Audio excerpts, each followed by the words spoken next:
Welcome, chess world, to another State of Chess.com. It has been a minute. This is our end of year show, our quarter four show, and it's a pretty big show. We got a lot in store.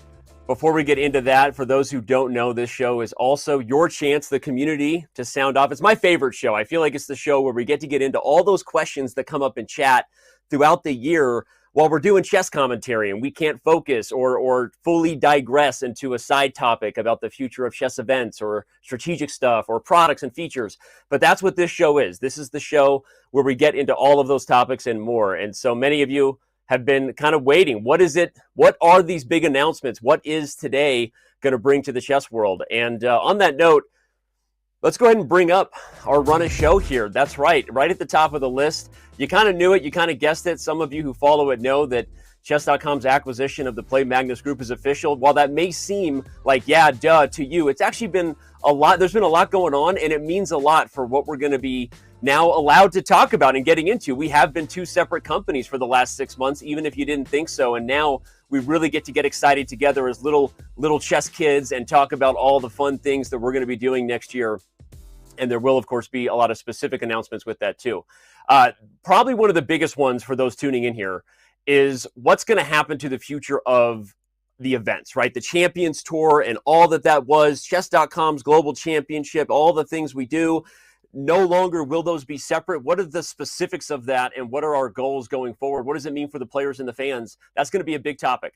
The Magnus Carlsen interview, everyone has circled, right? So if you're doing nothing else, you will definitely be tuning in to hear what Magnus has to say, not just about this deal, but about a lot of things. We got some questions prepared for him, and he's going to talk about the future of his career and the future of what he sees for the game online and for these companies. Of course, we're going to get specific about some of the Chessable and Chess.com product integration features. For those watching this show, we tend to know we have a very motivated, a very dedicated chess audience because you're tuning into this show on a Wednesday morning when you should be working. So by definition, if you're here, you want to hear what we have to say about Chessable and Chess.com. And we're going to talk about a lot of things with that. And then if you missed the memo, we crossed 100 million members. There's actually a big announcement that we're going to do to celebrate that, with tons of giveaways to fans and a huge event coming in quarter one of 2023 to celebrate it. And finally, we will, of course, be ending the show with an AMA, as we always do, where someone asks a question, they poke the bear, Danny sounds off, PR tells Danny later, you shouldn't have said that, but we do it anyway. We do it every show, and it's a ton of fun. So make sure you tune in for the AMA at the end of the show. But all right, we've set the table. I hope that you're ready, everybody, and going to stay with us all day. We mentioned at the top of the list that it was the acquisition that went through finally, and two guys who probably worked harder than anybody to help bring that to life are going to be joining us in just a second. I'm gonna bring up a kind of a board for us to get through as we talk to the two respective CEOs about what this actually means that we formally acquired the Play Magnus Group. What does it mean for the better opportunities for the chess world, and all the other things that we want to do together. So on that note, I think we should bring them in. Let's bring them in. They're, you know them, you love them. They are the CEOs, respectively, of Chess.com. Eric Olivest and Andreas Tomei are now with us. Guys, so happy that you're here. Eric, I'm going to throw it to you first and say you have to pick one, because I want to balance this here. You're not allowed to say the 50 things you're excited about. What is one of the things you are most excited about that we've gotten this over the line to start doing things together with the Play Magnus Group? I'll just say, as a fan, seeing Hikaru and Magnus face off in the Speed Chess Championship as we did earlier, my greatest dream already came true. So hopefully a lot more of that. I'm super excited to see that and hear and watch more just amazing top level chess. Seeing all the tour and championship come together, and all the events going forward. And then again, as a fan and someone who wants to improve even more, like I want to help more chess players improve, and working with Chessable to do that is massively exciting. So those are some of the top ones. There's many more. Yeah. There's many other great things that Play Magnus has that's coming to join in the Chess.com family. But I'll focus on those for now. Yeah, I gave you only one, so that's good. Those who don't know Eric is a fan, he legitimately is a fan. He's watching every single show and giving feedback in real time, sometimes driving us crazy. Can I say that? It's true, though. But Eric watches more chess content than probably anybody in the world. Andreas, thank you so much for being here, man. I know this has meant so much to you this year and getting this through. You guys worked so hard and built something super special over the last few years with Chess 24 and the Play Magnus Group and the tour. So I'm going to kind of ask you like a different version of the question, not just what you're excited about, but this year, what was the moment, if anything, or what was the tipping point that for you kind of cemented that you knew this was the right home for your family and for your community that you guys have built and coming together with Chess.com? What was the one thing, if there was one thing, that really felt right to you about getting this thing done? Thanks, and it's actually really good to be here. I watched the State of Chess a few times, and it's a bit surreal to actually be on this show in a good way. So, when it comes to like, if there was a time, I don't know. It was a very long process, as you said. So I had a lot of time to like think about if this was like, is this the right thing to do? I think what I want to say is that we look at many different stakeholders. So it's both, is this the right thing for the community, for our fans? That was like one aspect. The other one is for our employees. And then, of course, also we had owners, people that had believed in our company. So I would say that, as we got to know each other, what was the most important thing for me was when I saw that, our missions were very aligned. Maybe we articulated them a little bit differently, so like Eric talks about, growing the game. We talked about it in a slightly different way, but like I felt it meant the same. So, so that was huge. And, as when I got to, meet you and I saw that our teams met you, how we kind of came together. And then it's like the cultural fit of our people, like the teams that are, the people that are working for chess.com, work for Play Magnus Group, they are generally very, very passionate about chess. And, when these people are allowed to work together, I think it's like much better that that's being done in one company than like in two separate companies. So like it's not like, it wasn't like one moment, but it was probably like more gradually. But it was a great process. Thank you. Yeah, it makes sense. A lot of little things adding up overnight at times, it seems. And Eric, I'm going to throw to you. We'll keep working through the different points that this means.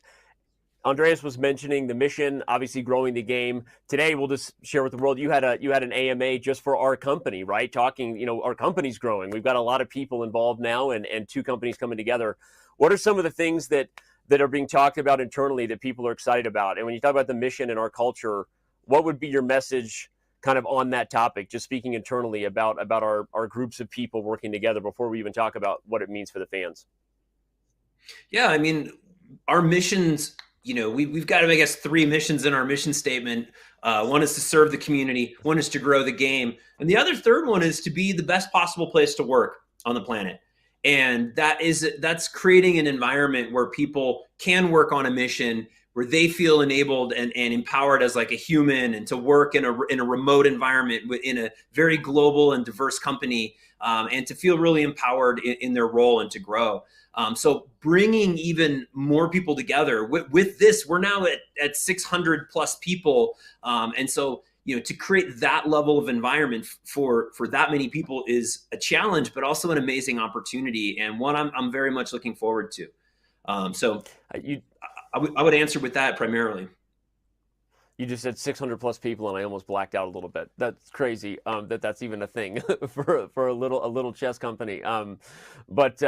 Yeah, that's where we're at. Andreas, I guess we'll start to transition to the fans here, and I'll let you kind of be the first to address. As a fan of chess yourself, what are you most excited about? Right, Eric mentioned the tour and Hikaru and Magnus on Sunday. What gets you super excited about what we're going to be doing in the coming years here?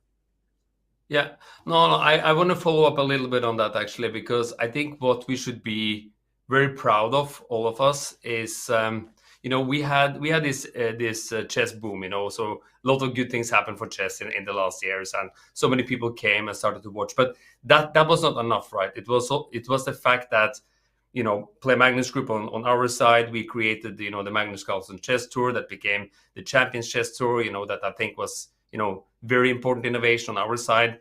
You created great events with PogChamps and others. So there was a market momentum there, but like we took it and we did something with it, and that's the reason why I think the growth continues. The growth of chess didn't stop after the pandemic; it just continued to go, and that was because we all did something together.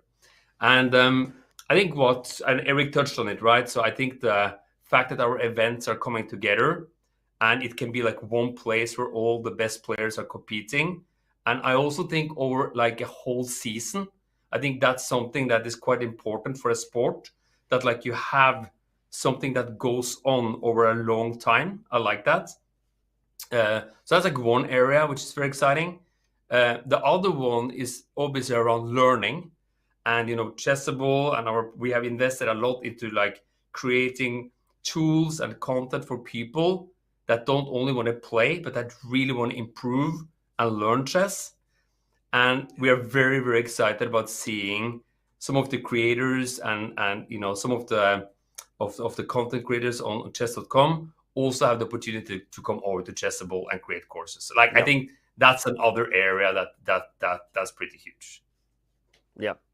Well, you're teasing some up ahead. Speaking of creators and some big commitments of some of the biggest streamers and names in the world. Just we're going to talk about that a little bit later on, to make sure that we deliver on a bunch of little announcements that feel kind of big on a big day. Eric, I want to get to the third bullet point in our slide, if we bring that back up, because now that Magnus Carlsen is an ambassador, have you guys talked about your constant impersonations of him, and are we still going to see that? What is in the future for you as Magnus Carlsen?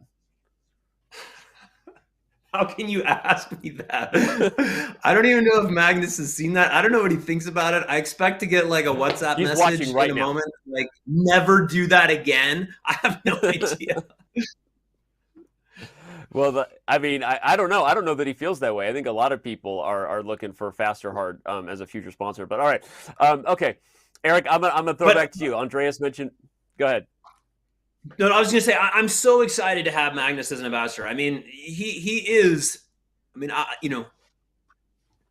the greatest chess player we've ever seen, and so him to play on our platform is phenomenal. I mean, and again, like when we started Chess.com, we picked like the humble pawn as our logo because we wanted to be chess for everyone. It wasn't the king logo because we were for the kings, but it was just chess for everyone. But to see that eventually over time that we now are the platform still for everyone, but including the king of chess, like, right. It's pretty awesome for me as a fan, and pretty humbling for me as, one of the people who started this company.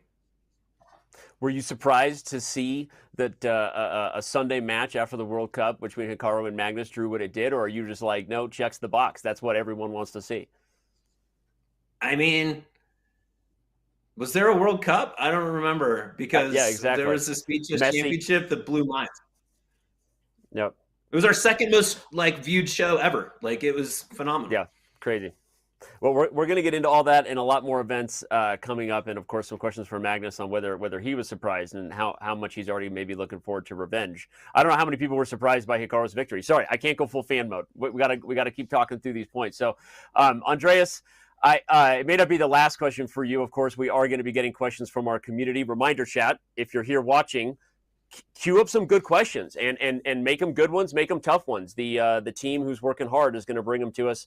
We're going to start getting to your questions in about 5 minutes. But Andreas, going back to the company stuff, this is obviously it's a new world where we're all together, and today we're going to talk as much as we can about what we know that means. But there's also things we don't know that are coming. But you're I guess.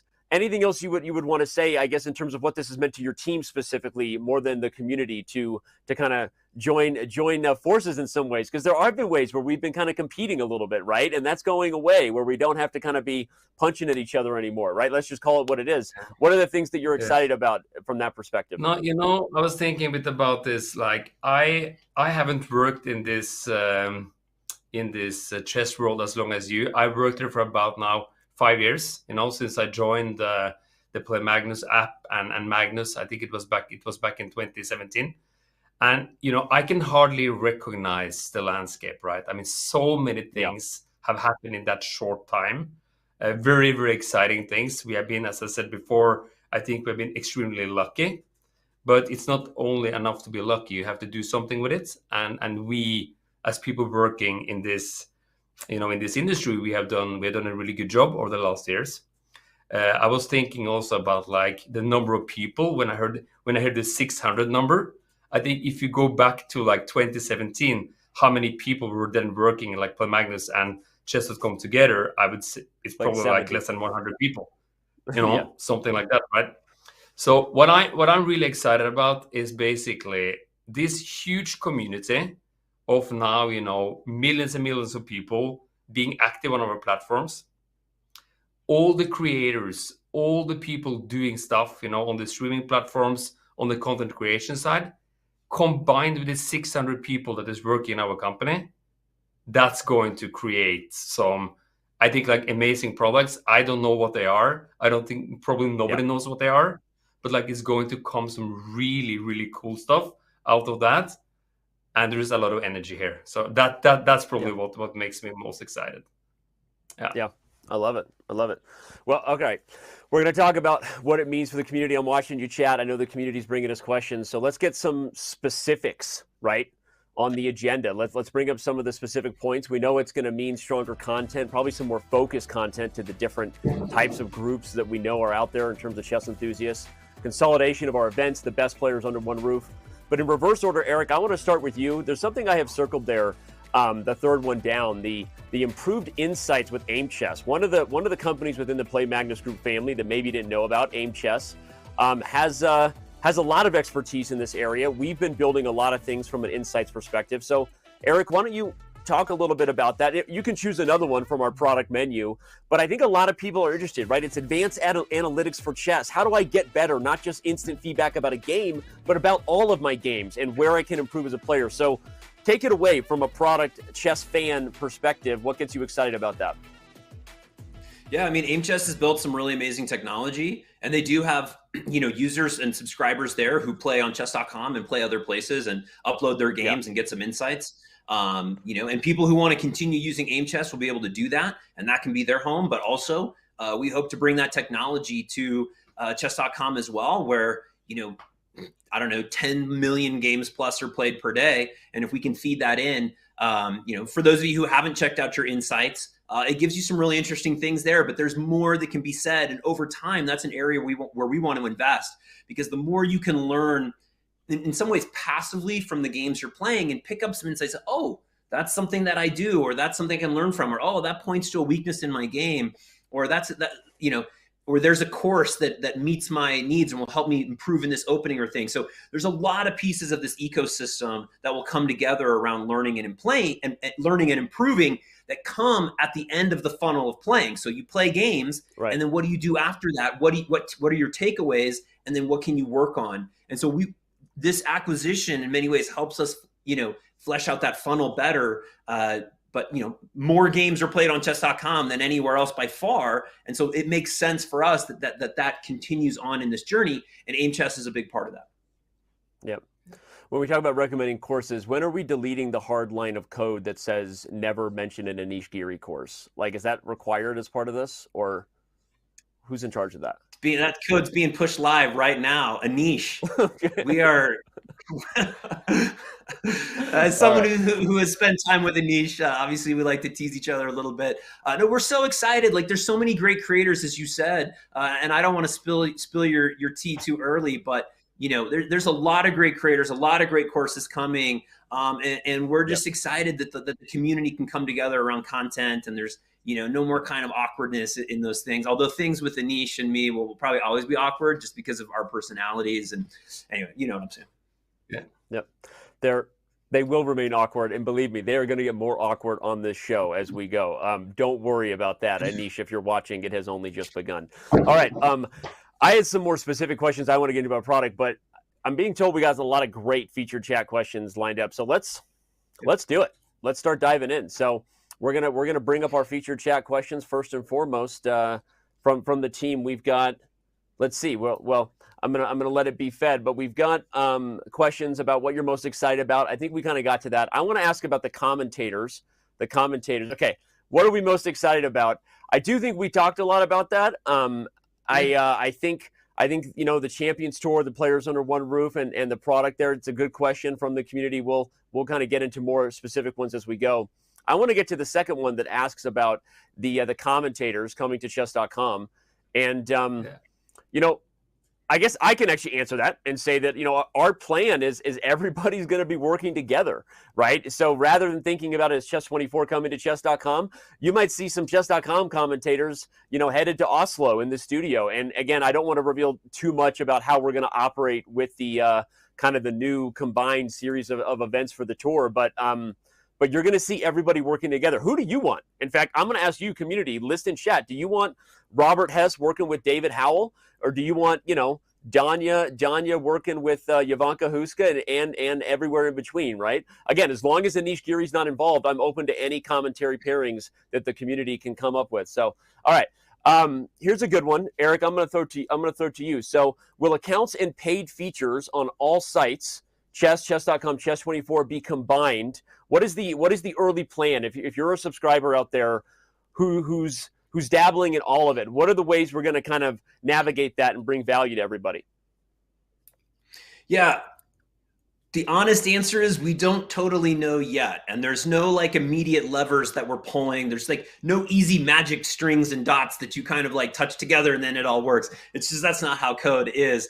And there's still discussions to be had about how some of these ecosystems and products work together. So that said, we want to deliver the most we can to fans. We understand that you're paying and subscribing at sometimes in different places, and we want to make that easy for you. So we actually would love feedback from the community of how you envision this kind of working together. And so we've got some ideas, and we're starting on that process, but we haven't been able to operate as the same company. Even though we've had this acquisition being discussed for a long time, we've been acting as separate companies. And so now that this is kind of coming together, there's more discussions happening. How do we serve fans? Which tools make sense where, different things. Chessable has a classroom. Chess.com has a classroom. Are we going to have two classrooms, one classroom? Where does it live? What about features if you're following events on Chess24? Well, you also can follow chess on chess.com events. So how does that all work together? There's a lot of questions around this. We don't have all the answers yet, but we are putting on the lenses of, we're chess fans. We're chess users ourselves. Where does this make the most sense? How do we piece this all together? And all of your feedback is very helpful with that. Yeah, it's true. And we are going to be getting to this in a later section. We have the head of Chessable and a VP of content joining. So I'll just say there are going to be some special opportunities, some discounts and some stuff that celebrate this without getting too specific about it. But I want to get into the next question. This comes from Velvet Canyon 19, who kind of asked a similar one, which is what's going to happen to the user base of premium memberships on the PMG apps? I mean, high level, you're not going to lose anything, right? So if you're a premium user over there, everything is going to stay. There's not a disappearance of your premium membership. So if you're watching this and you're like, hey, I'm subscribing to the Play Magnus app and Aim Chess and this and that, like that's going to continue, right? So you're not seeing any of that disappear, and I think over time, as we look at the right ways to add value, there may be more value added both ways, from tech and user stuff to the PMG apps and the products there, as well as integrating tech and maybe adding value to the Diamond membership or whatever else you have. So sorry, Eric, I stole that one. That's great. Sorry, a lot of these are going to be going back to you guys. I mean, I'll ask both you guys how you're going to answer this one. A chance to swing and miss. Will this company ever go public? Andreas has some experience with that. This is a good chance to punt, but I'll let you guys answer that question. However, Andreas, should we go public? You tell me. What do you think about running a public company? I can tell you that I'm not sure if I had a lot of hair even before we went public, but it's definitely more gray than what it used to be. So it's not an easy process, but maybe it's also an opportunity for more people to participate also as owners. So like there are some pluses and minuses there. I think it's something that like is important to continuously discuss. Yeah, I appreciate that. I understand that, and I agree. I only want to say just that a lot of people do ask and say, "Can I invest in Chess.com?" I get that question pretty frequently, and the answer is no, because when you're private, it's really challenging to do that. But I also agree with Andreas. Like, there's people who in the community who want to invest in the community. And I think it'd be great for chess to be in the hands of, of the public and people who can help steer that and invest in its future. But, I just we're very far away. But just like a short thing there, right? Because if you looked at Play Magnus, which was obviously a much smaller company on a standalone basis, we had so many shareholders. It was so many people from around, mainly in Europe, that wanted to own a piece of these companies, because I think many of them are passionate about the game.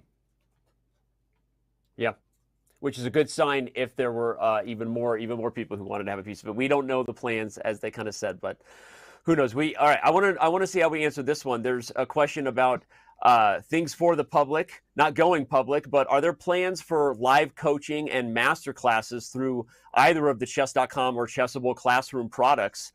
And Eric, I'm going to let you kind of answer that one however you want. Live coaching, master classes, classroom, Chessable. What do you got there?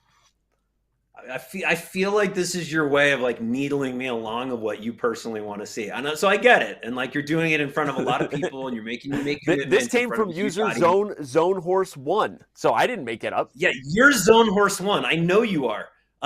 Anyway, the answer is that's definitely something we've been thinking of. At chess.com, and have still just been trying to figure out the right way to do that. Andreas and I haven't synced on this. I know that they've tried this and seen, some learness there. Frankly, it's not a discussion we've had, and it's one we need to have. I don't know, Andreas, you want to share publicly in front of tens of thousands of people? Chessable, which is of course a little bit more, should we say, it's a very engaged learning community around the authors. And, as part of like when we have released some of the Chessable courses, there has also been like some master classes with the authors like combined with it. And I know that that has been extremely appreciated by, by the learners, but also by the authors. So it has been a great way for them to connect. So I think that's something we can discuss with Gert when he comes on the show later today, because it's definitely, I think it's a great question, actually. Yeah. Yep. And just to insight to the tension that everyone just felt there between me and Eric, we've been having discussions about this for probably a decade. I mean, I don't know. It's been a long time, and we won't give a shout out to the other co-founder, Jay, who's not here, who also believes in this feature. Look, we believe in this big time.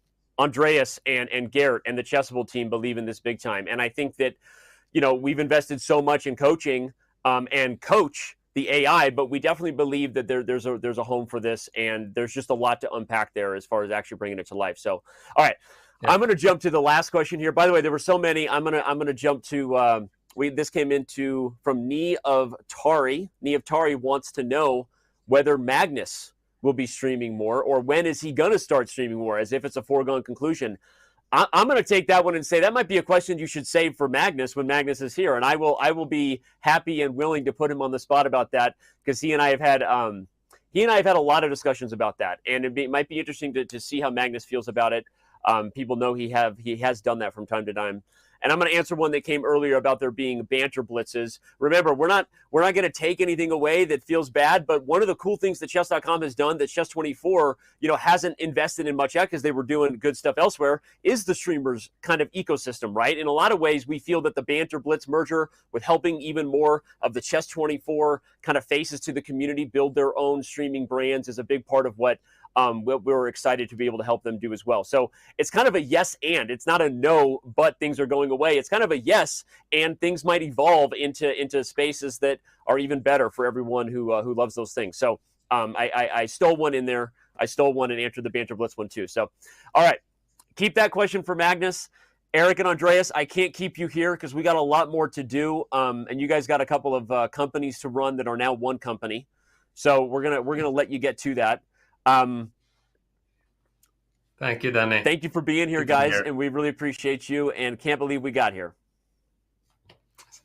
Bye-bye. All right.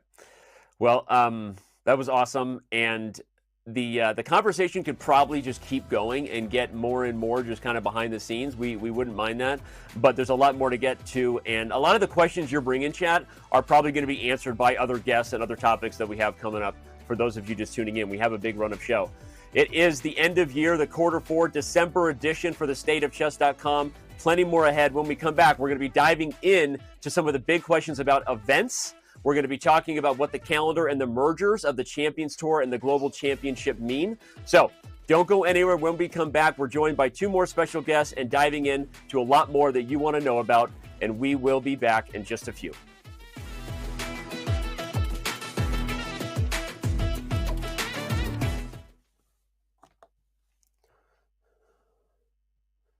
'95, make a move! Loving the world's premier online speed chess tournament? Well, you're probably going to love Chess.com's coverage of the premier over-the-board speed chess tournament. Abdusatturov is the new Rapid World Champion! That's right, the World Rapid and Blitz Championship commences December 26th in Kazakhstan and features hundreds of the world's best players competing in an exciting free-for-all format. Defending champions seek to extend their reign. Legends strive to reclaim this prestigious title. And aspiring talents hope to break through and win their first World Championship title. Who will win it all? Tune into Chess.com's live coverage to find out.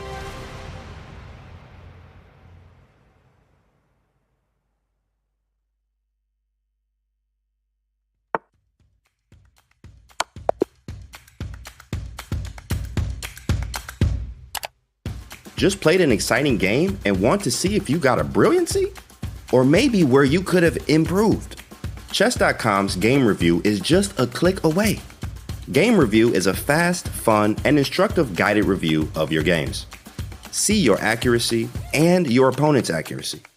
Check out the eval graph for an instant overview and scroll down to see how many great moves, best moves, blunders, and yes, brilliancies you have played. Learn from Chess.com's coach who gives move explanations, opening statistics, and shows you the best lines of play. With retry mistakes, you can get another shot at finding missed opportunities. Try game review today on web, iOS, or Android. What is this? This is duck chess, you guys. This is a new variant. It's called duck chess. Chess, but with a duck. Quack, quack. How to play duck chess. The duck is a brick. Pieces cannot move through the square occupied by the duck. Click on a square to place the duck. Oh, you put the duck to prevent moves of opponent, not yourself. Yeah, so basically you do this, and this cannot move. I'm gonna go knight f6, and I'm gonna put the duck in the most inconvenient place for my opponent to move. No bishop, no queen, so no Londons. Can permanently stop the London. Capture the opponent's king to win. Oh, wow. Oh, there's no stalemate. Wait, there is stalemate. But the stalemated player wins. Ooh, if only that was real chess. I think I'm getting the hang of this game now. I think I actually am getting the hang of it. I think this works. Oh, that's a horrible blunder. Oh my god, I just blundered.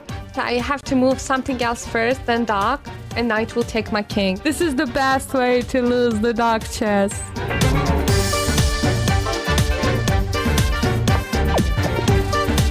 Those some real bullet skills right there, boys. This is the first time winning duck chess. That's so exciting.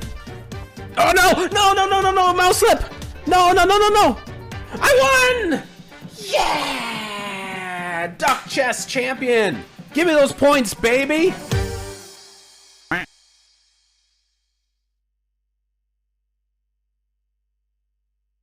Chess Kid is fun. Chess is great for the brain, but it's also fun to play. And Chess Kid makes it easy to have fun. Whether your child is a total beginner or a prodigy, they can hop on and find a well-matched opponent from around the world at any time. Chess Kid is the safe, parent-approved way for your child to play chess online. Chess Kid is educational. To kids, it feels just like playing, but chess is a great way to learn patience, strategy, and critical thinking. Chess Kid features a comprehensive training program that guides kids to level up on their way to mastery. There are more than 50,000 chess puzzles and a whole library of entertaining videos that teach strategies, tactics, openings, and endgames specifically for kids. Chess Kid is easy. Whether you're a parent helping your child, a coach managing dozens of kids, or a school of hundreds. Signing up is free and easy, so what are you waiting for?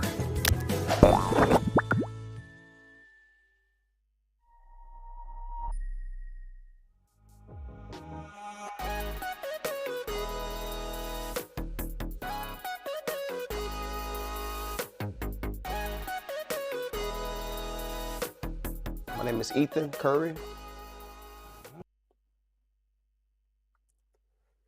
Welcome back, everyone.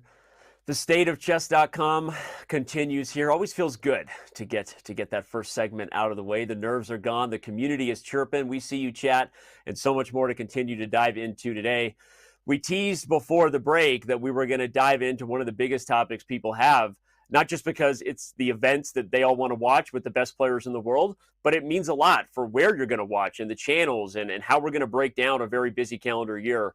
I'm going to quickly set the high level right now of what the 2023 kind of events menu looks like before bringing on a couple of guys who are even more qualified than me to talk about it.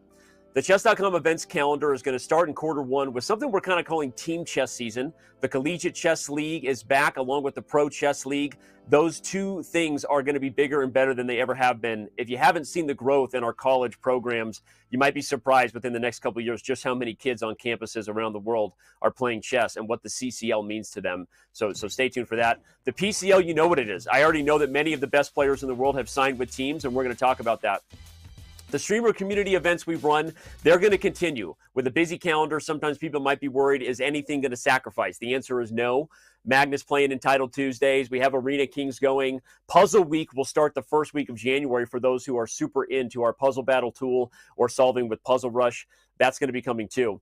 But in the middle of the year, we will move into our speed chess kind of season. It's all the events you know. It's JSCC, it's Junior SCC, it's the main SCC, but of course, the Bullet Chess Championship and the I'm Not a GM SCC will also be around there too. It's the fastest events we do much earlier, right? We just wrapped up with the SCC. Now here comes the SCC in Q2.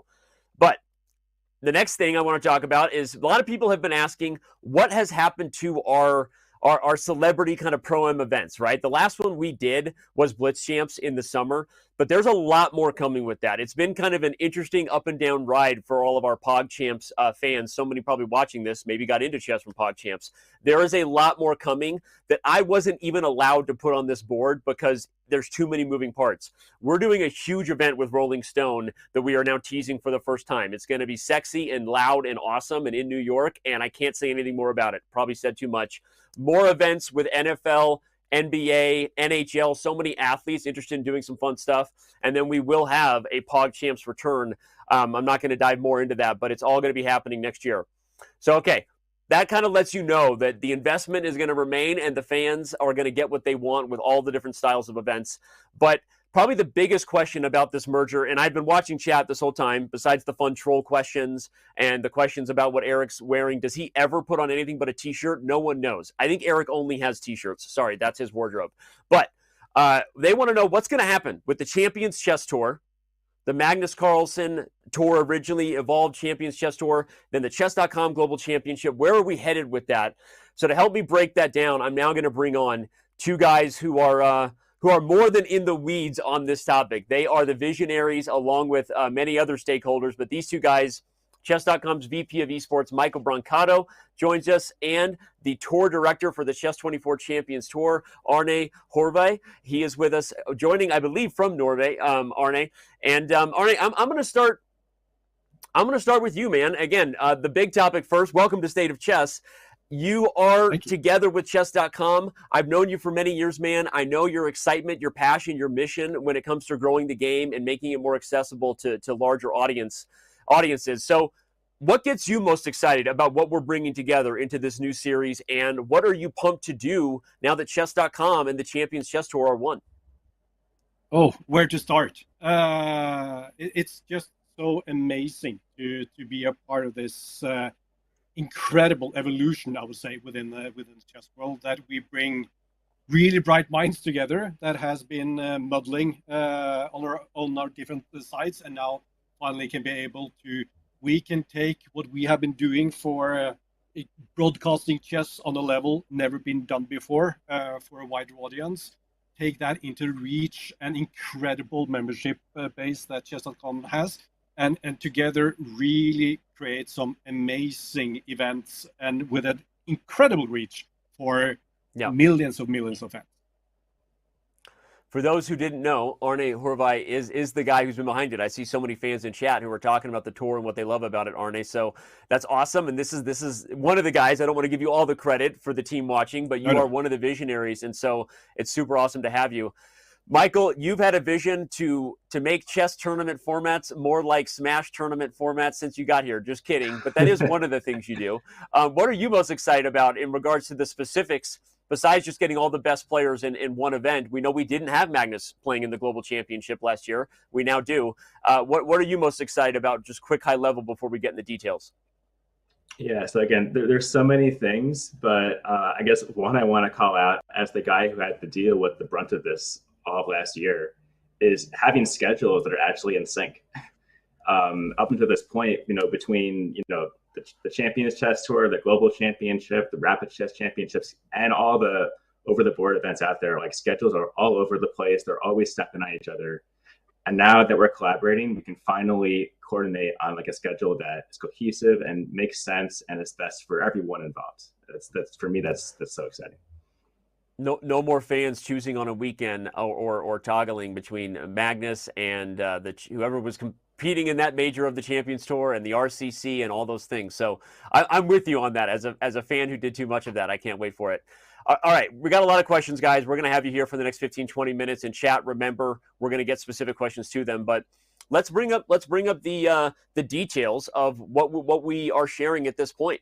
The CGC, that's the Chess.com Global Championship, and the CCT in 2023 are going to be one. This is the best of both worlds, and we will be talking about what the nomenclature is of that, how the events are called. There's a lot of work into that, but let's just say what matters is it's going to be one, and it's going to have the best players in the world in one circuit. As you can see, it's going to have a total prize fund of more than $2 million for that single event. It's a lot of money for that tour, and there will, of course, will be more prizes in the SEC and the PCL combined. But we're pretty excited to be bringing a $2 million cash prize to just that event.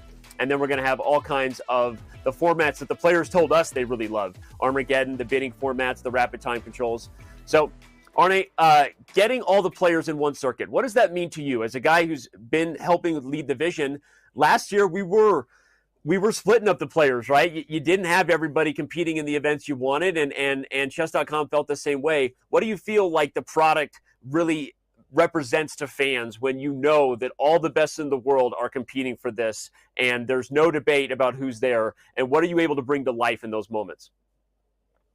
That's going to be so exciting, both to execute, but just as much for the viewers to actually know that they're going to see the best players fight it out for and really create some amazing moments of the boards. And knowing that we're going to have Magnus and Hikaru fighting in the same year-long season as some of the top names, and that's going to be really, really cool. We keep mentioning Magnus and Hikaru because all the fans see that, but I want to say again, I mean, there's everybody too. I mean, and there's a cash prize choice that had to be made in the past, and now there's just kind of one natural choice, and we'll know that all the best players will be competing for it. I want to bring up more specifics on the tour because the road to what we're calling the championship at the end of this event, right now, is going to be one that I really think combines the best of both worlds, Michael. But I'm going to let you kind of go through what you feel is most important on the format as a guy who's probably been more focused there than anyone else, right? Is it the open qualifiers you love, that anyone can compete? Is it obviously the prizes just for those events are pretty significant, but getting everybody into the final championship in December? What can you reveal about how that format is going to break down that you think is going to be super interesting for fans? Yeah, sure. So for me, the most exciting part is the whole open qualifier system. I think that if there's one like big critique I had of the Champions Chess Tour of the past is that all the players were kind of invited to each event, and there wasn't really a chance for, I guess some of them were under the radar players to get a chance to like prove their skills and find a way in. And based on titles that players have gotten in the past through FIDE and also our own leaderboards, anyone's going to have an opportunity to, I guess, throw their hat in the ring and be able to make their way into each of the 6 events. And I think it's going to open up a lot more opportunity for players and also create more varied fields in these events. So okay. I'm going to start there. Yeah. Oh, go ahead. No, you continue. I was going to cue you up, but you got nothing to say. You do you. Yeah. Yeah, I'm really excited to bring more double elimination to chess. You kind of hinted at it. It's like I'm bringing Smash formats. It's not just a Smash format, but it's one that is very popular in gaming. And I'm not going to lie, I'm not the biggest fan of round robin, which is typically what chess events use. I think that why is that? The stakes double click on that. Defend yourself to the chess community. Why double elimination? Why are you the biggest fan of round robins? Oh, round robins. A bunch of reasons. I mean, one of them is that there is no clear like defining moment at the end. Like there's no clear like this is the finals or this is the match to determine like who wins the tournament. It's kind of like they play a bunch of games and at the end, okay, there's a winner. And sometimes that winner is decided before even the last round is played. And then you also have things like sometimes players are, that happens all the time. In fact, it ended up happening in the finals of the 2022 CCT. But there's also, if players get off to a rough start, then they're kind of there playing games that don't have any real implication for them because, they're already out of the running, and then they might inadvertently affect, other players' chances. And yes, there's a lot of things like that I think round robin has its place, and round robin is actually going to be a part of the playoffs format that we have here, but it won't be like the main go-to format that we use. And with double elimination, I think the stakes are exceptionally clear with every match. You get losers bracket storylines and runs there. You get who can make a deep run and reset the bracket in grand finals. Players still get more than one chance. So compared to a single elimination, if you are unlucky and get seeded for a Magnus Carlsen in round 1, well, you still got a chance in the losers bracket to prove yourself. I just think it's kind of like, I guess, the optimal format, honestly. And I'm just a really big fan of it. Okay, it's interesting. Arne, it makes me want to throw over to you, knowing you for as long as I have, and that you've had such a great vision on bringing chess to larger audiences, and we've seen what happened with Norway since Magnus Carlsen. But it wasn't just Magnus, right? There were so many people behind helping to bring chess on these major TV networks.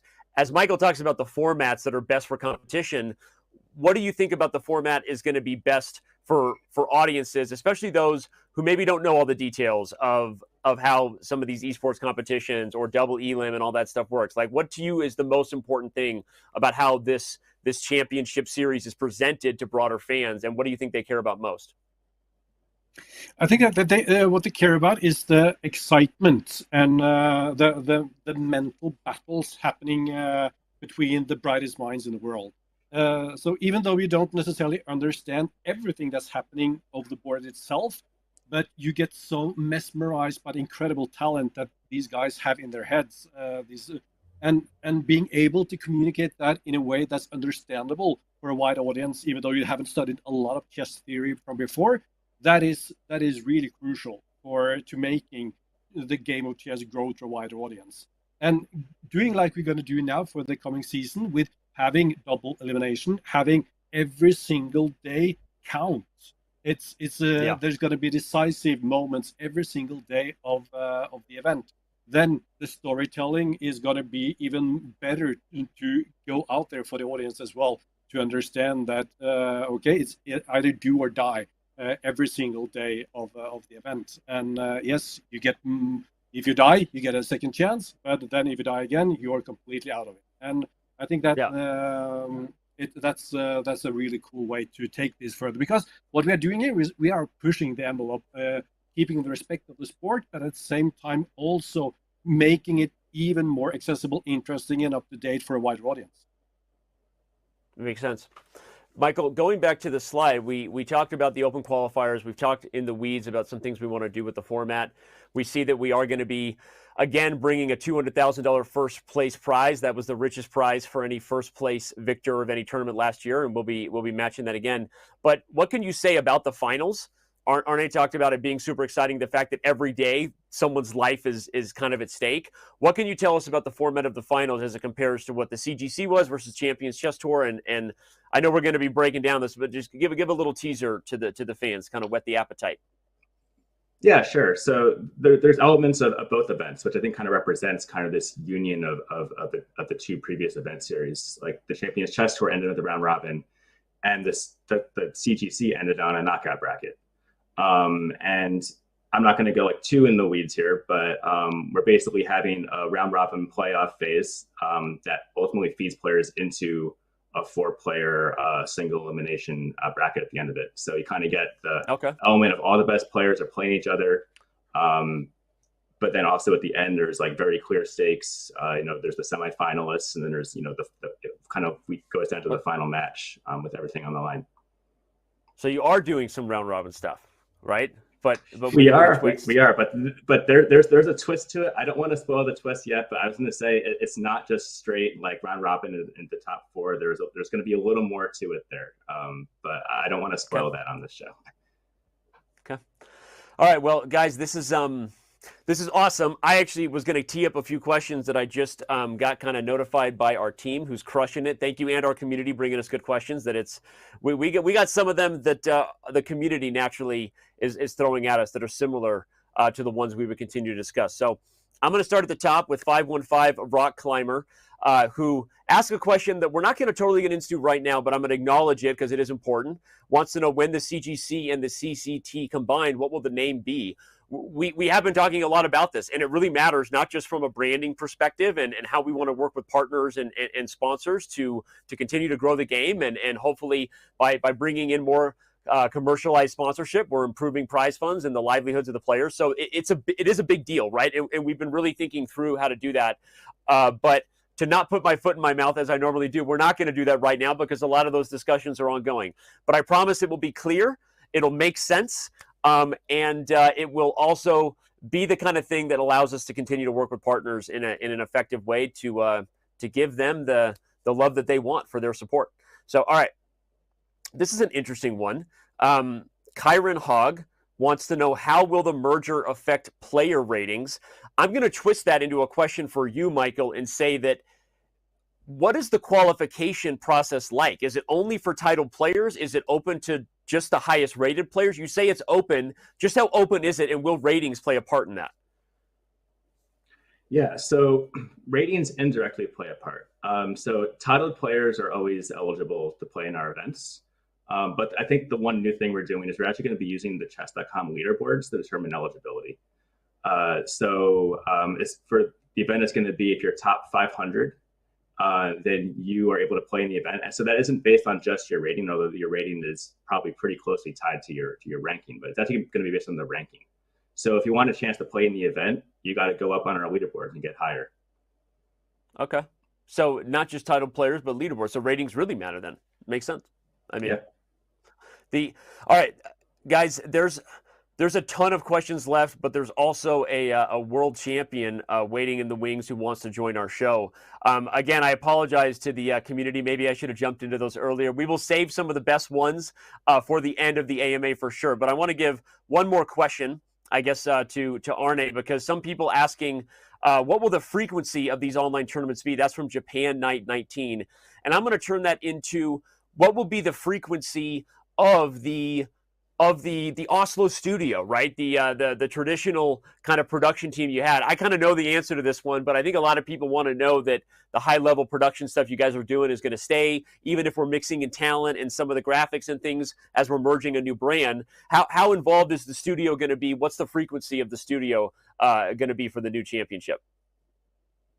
We are going to see the studio cover every single major in the tournament, and also the challenger and the finals happening as well. So there's going to be a broadcast with the Oslo studio and talent you are well acquainted with, and mixing up talent, as you're saying as well, Danny. That's going to happen for each and every of the tournaments, which means about every second month. What's the one talent pairing you want to avoid, Arne? Be honest. Who do you not want working together, just for what might happen?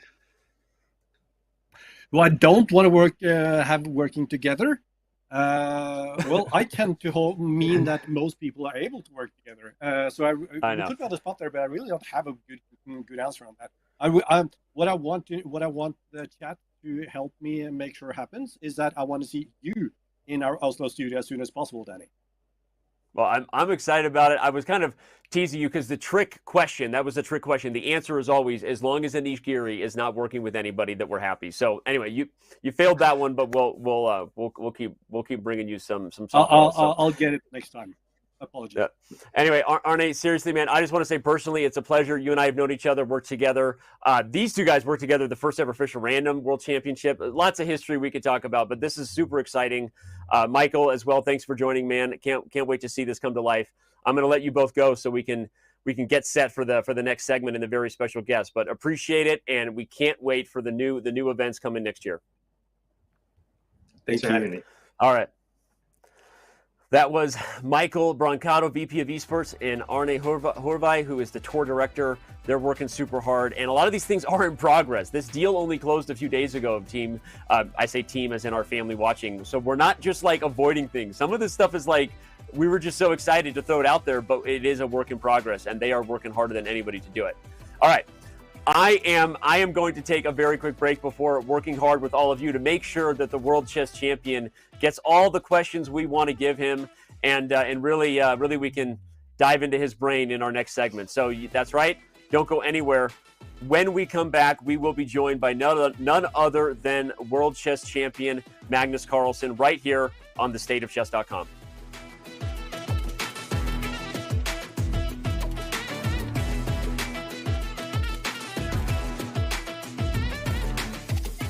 We all have nicknames. Chicago is naturally where I'm born and raised, so that's how I got the name. I guess they call me the muscle. I'm the one with the passion. I'm always looking for a good fight, you know. Evidently, it don't make a difference, man. That's checkmate coming up. It don't matter. What we're trying to do is to let them know, hey, we playing down here in Houston, Texas. And if you come down here half-stepping, trust me, we're gonna beat you. You better bring your game.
I don't think I've ever seen a performance like that, ever. He is the winner of the FTX Crypto Cup. He's going to win the tournament. That is a Magnus masterclass. He's the best player in the world. He's the world champion. I'm excited to be. I'm excited to be part of this. He is the best player in the world. He's the world champion. I think Hikaru said it best. He is Magnus Carlsen, and he joins us on the stateofchess.com. Magnus, thanks for being here, man. Thank you. I want to dive in to a question that I know you answered in August when we threw together that sort of quick video to announce this thing. For those people who don't know, there's been a lot to this, right? And a lot of work to make this happen. But for you, again, what made you know, for a company that bears your likeness, a company that you built and helped found, that this was the right thing to do for chess, for the opportunity, for you yourself? If you could just speak broadly, hand you the mic, what makes you excited about this, and what made you feel like this was the right thing to do?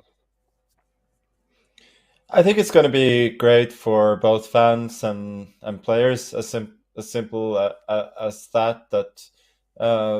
Now that it will be easier for all the best players to sort of compete in the same event, and it will be easier for the fans to follow, and that's really an exciting prospect for me as well, to be constantly competing with the best in the world online, and probably even more frequently than I used to.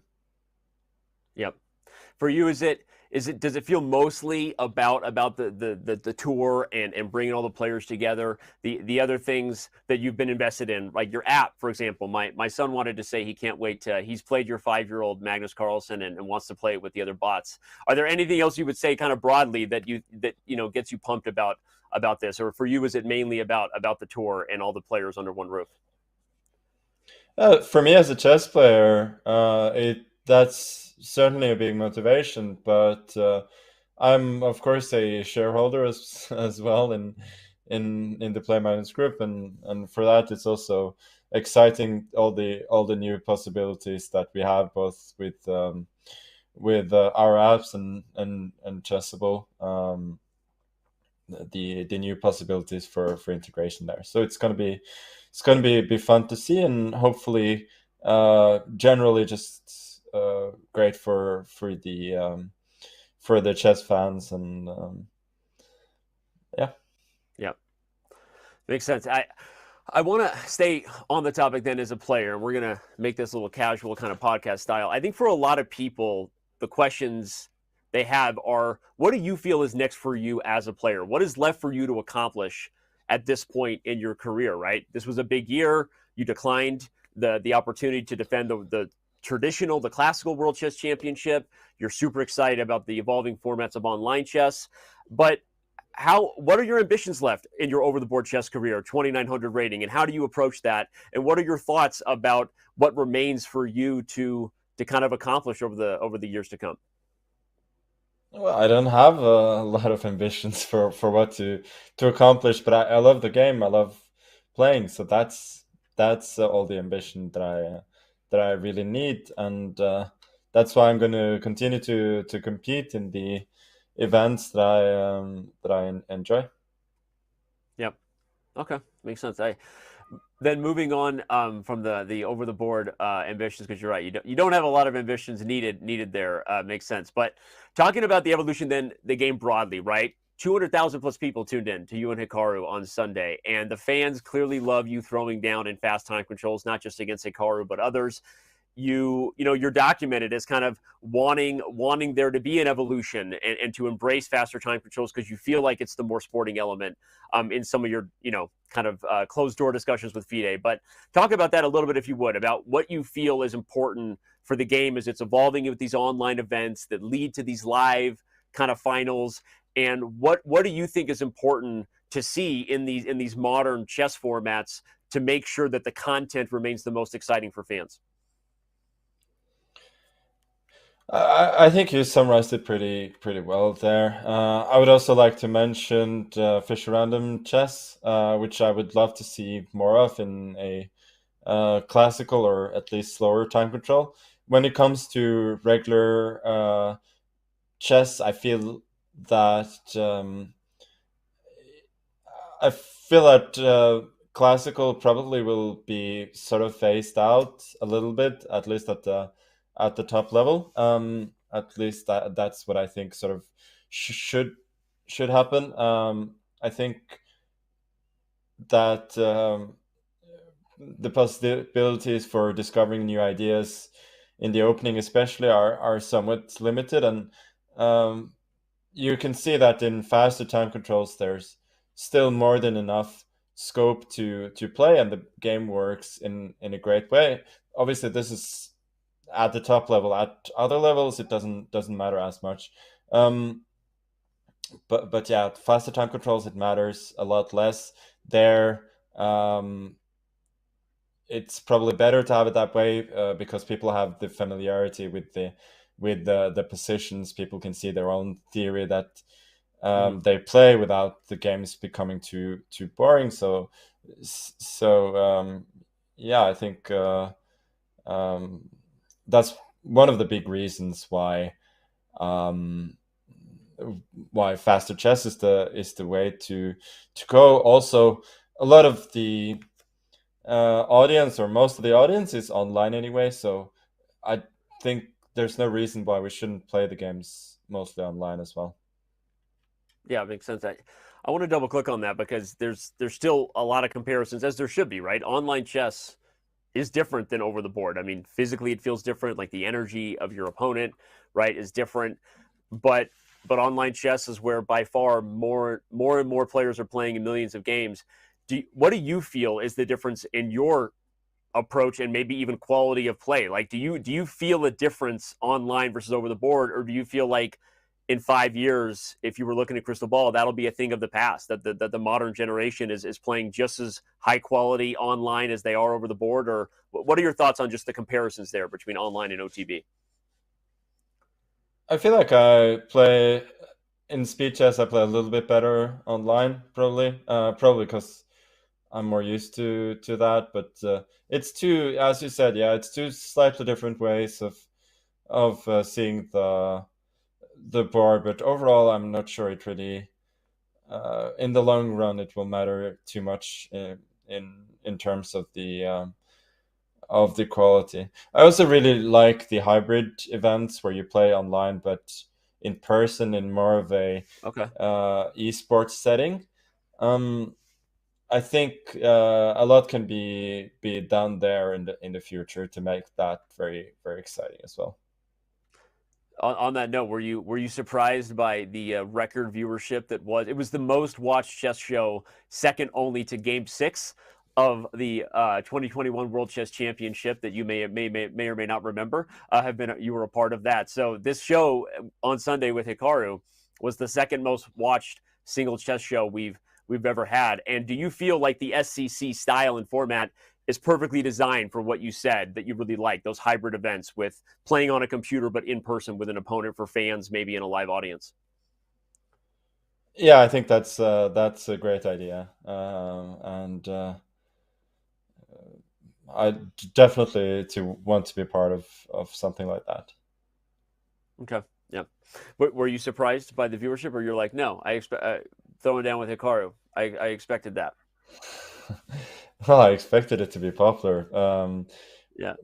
The exact numbers I don't really have an opinion on, except that yeah, if it's comparable with the classical world championship, then that's that's a good thing. And I think in the future we'll probably see that online events will just be more and more popular, and also we'll see what happens with the next classical world championship. Yeah.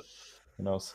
Makes sense. Well, okay, we're starting to get a bunch of questions from the community, and we're going to dive in there and let the fans get some. I want to double click on one other question you said from earlier, and then we're going to dive into it. You said that you think that from a classical time control perspective, maybe Fischer Random should be actually what we're playing, shorter time controls, traditional chess. Do you see a future where you would want to be competing in slow Fischer Random chess, even slower than maybe the time controls you've played so far? Oh yeah, for sure. I'd love to see that in the near future. I mean, that's really one of my main wishes for chess coming up, is to play slower Fischer random chess. True, there are going to be some positions that are just fundamentally a little bit boring, where you sort of have to follow symmetry for the first moves, but I think there are going to be so many possibilities as well. And I feel like the formats that we have had now for Fischer Random, they've been exciting enough, but if you have a little bit more time, then you actually have some more scope to really dig into the position and to see the sort of subtle differences there are between those positions and sort of regular chess positions. So I'm all for that, both from a sporting perspective and just from the perspective of learning, really. Yeah, I was just going to ask that. You said the word sporting, and I know in the conversations you and I have had that you feel like that's a big part of why you feel faster time controls might be more reflective of a player's all-around skills, the sporting element of real-time reaction, solving it in real time versus the computer at home. And you feel like Fischer Random might be the evolution of really challenging the sporting element of a top player. I guess summarize it. Makes sense. Speaking of sporting elements, go ahead. That's true. That's true. Yeah. The sport of duck chess has become popular. I'm going to jump to our first community question from two of them. Our own Chesscom Trim asked whether you played duck chess yet, and then Chess Weeb in chat wanted to ask whether you're going to be playing in a duck chess championship. So, have you played duck chess, and would you want to become the first ever world duck chess champion? I haven't played duck chess, but I watched Hammer stream a little bit of duck chess the other day. I thought, okay, let me try to sit through one game of this. My first impression was like, whoever thought of duck chess just thought, how can I take chess and make it just really boring? It seems that the games are just a lot slower. It's harder to checkmate. I guess there are some other weird tactics, but I just found it incredibly boring. But I know that other people like it, so that's fine. It's funny. I actually had a similar experience. I found it painful, not boring. I was playing IRL duck chess and getting abused because the duck just sat in the middle of the center pawns, and I can never figure out. Anyway, slow learner over here. All right, we're going to continue to work through questions. We have one from Malmy Game. Question for Magnus: will we see more from the Maskinson Twitch in the future? We know you have your own Twitch channel, right? And you've streamed from some of the Offer Spill Club. And what are your thoughts on that? Well, I have to say that your pronunciation is abysmal, but apart I knew from... you were going to call me out for that. I'm sorry. I'm also reading in real time. Go ahead. Yeah, I think Maskinissen will be back. That's for sure for different events. So Maskinissen has never been retired. He's just been resting, and he may be coming back in the near future, or at least in the medium future. Maskinissen. How'd I do? Muskinisten, yeah. Muskin. Okay, Yeah, doing my Muskinisten. best. All right. All right, well, there you have it, and I'm gonna kind of quickly jump to the next one from Anita Drink, which wants to know what your plans are as a streamer commentator, and obviously you just said maybe a return of that Twitch channel. I know you have different feelings about streaming while playing. What tell the fans how you feel about that when you enjoy it and when you don't, and what are your thoughts on streaming while playing and or doing other stuff?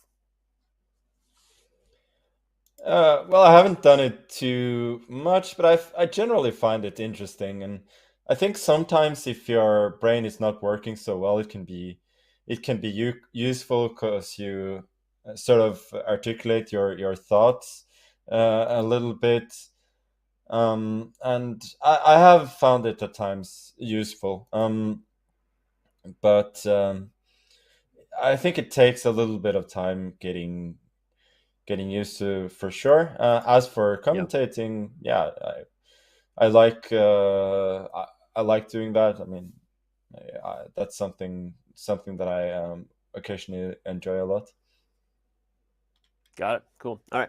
Next question from TJ Heasy wants to know. I'm going to kind of summarize it. Whether there's anyone you've yet to have a good blitz session against on chess.com that you'd like to. So kind of summarizing, we know you've thrown down against many, but is there someone out there that you would love to throw down in an epic, bender of a blitz session? Throw it down right here. Throw the gauntlet down. Challenge them. Yeah, I mean there are a lot of people that I haven't played. I mean, Alireza is probably the best player that I haven't faced in a.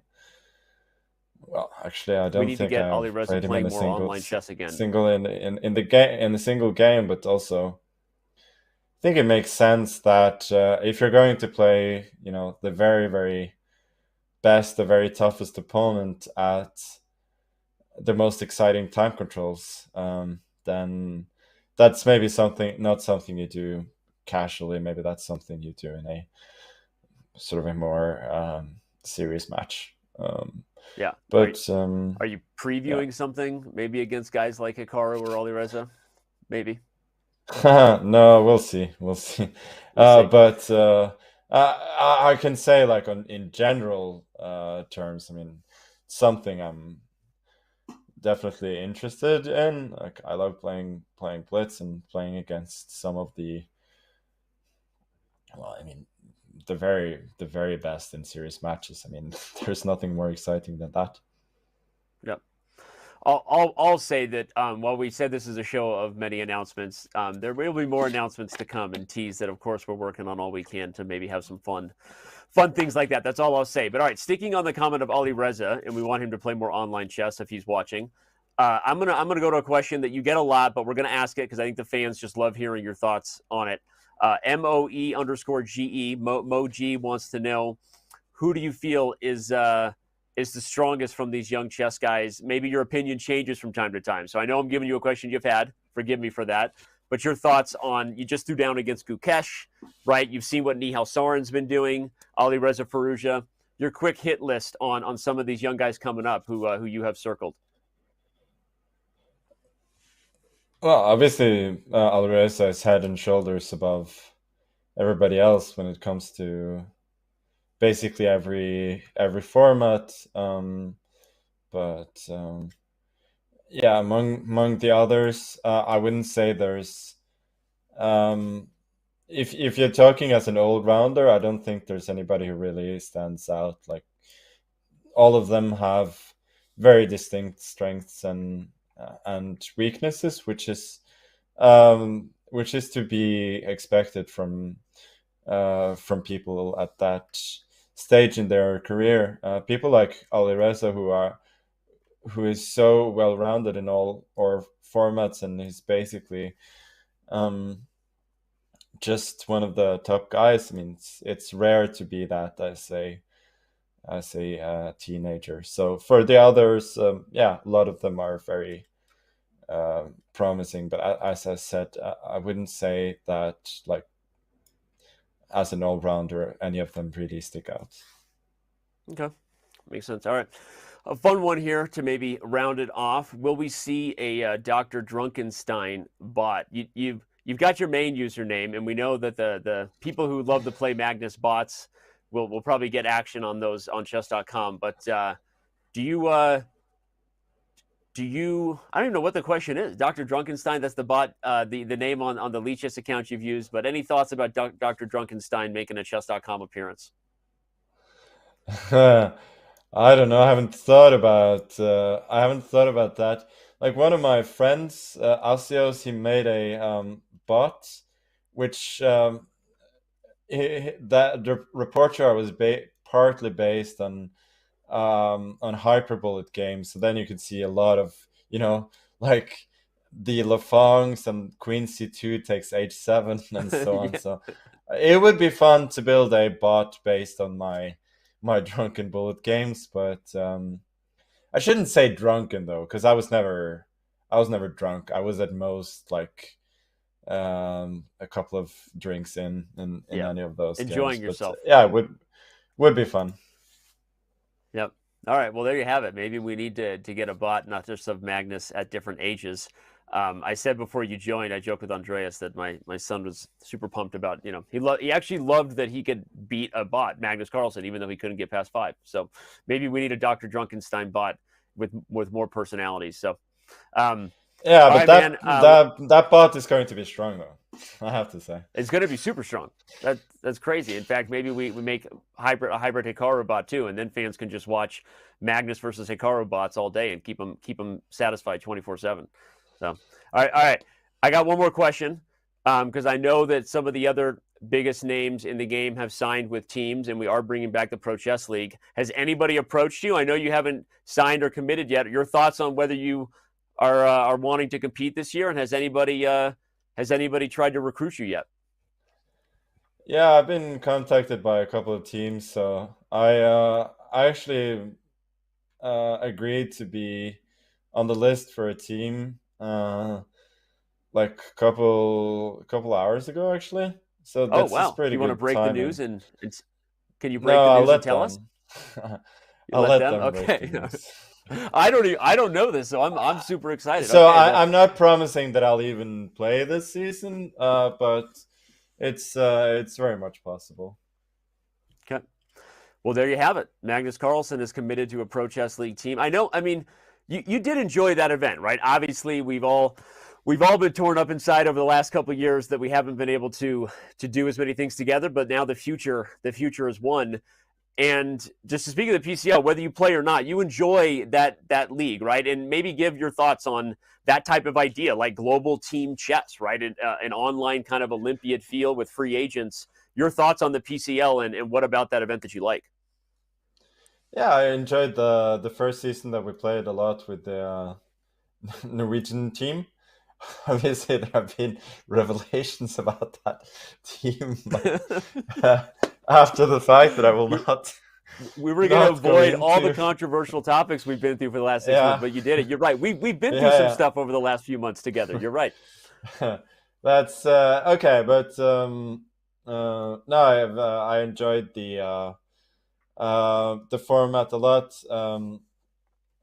I remember. I mean, speaking of Drunkenstein, like that was one of the original sessions. Like there was one of these rounds where you played 8 games against one division or something. And I did play that from a bar once, having a few drinks. So that was a lot of fun. And I think I scored 7.5 that time. So yeah, it's a great event. Find some camaraderie in the team, and I guess now there's an in-person final as well. At least I hope so. That's what we're trying for with many of our events in the future. But yeah, so we did it in 2018 and 2019, and I definitely think that the PCL is kind of built for that type of live kind of esports thing. So yeah. All right, man. Well, we're gonna let you go. Thank you to the community for questions, Magnus. Thank you so much for your time, man. Obviously, it's a big day. It feels a little bit like throwing the ring into Mordor. Like it's done. It's been a very long journey, but for everybody, this means the world to have you, and we're pumped about the future. So, thanks for being with us, and everything you do for the game. No, thank you so much, and I'm definitely excited for all the possibilities we have for the future. It's going to be a great age for chess, I believe. Love it. Appreciate you, man, and let you get going.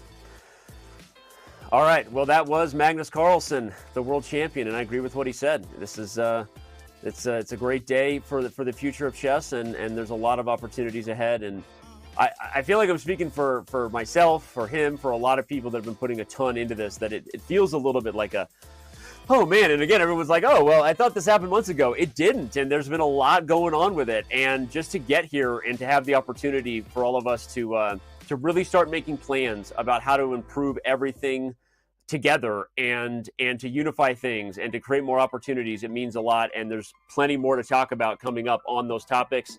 Around the corner, I'm going to be joined by the head of Chessable. You know him as Garrett on social media. He's a bit sassy. Be joined by our VP of content, that's Sam Copeland. Haven't had him on one of these before. So much more to talk about with Chessable, chess.com, as well as things right after that. So don't go anywhere. The Q4 end of year State of Chess.com returns in a few.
Three, two, one.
We are back here, rolling on with the state of chess.com to bring this amazing year for chess to a close. It has been a year.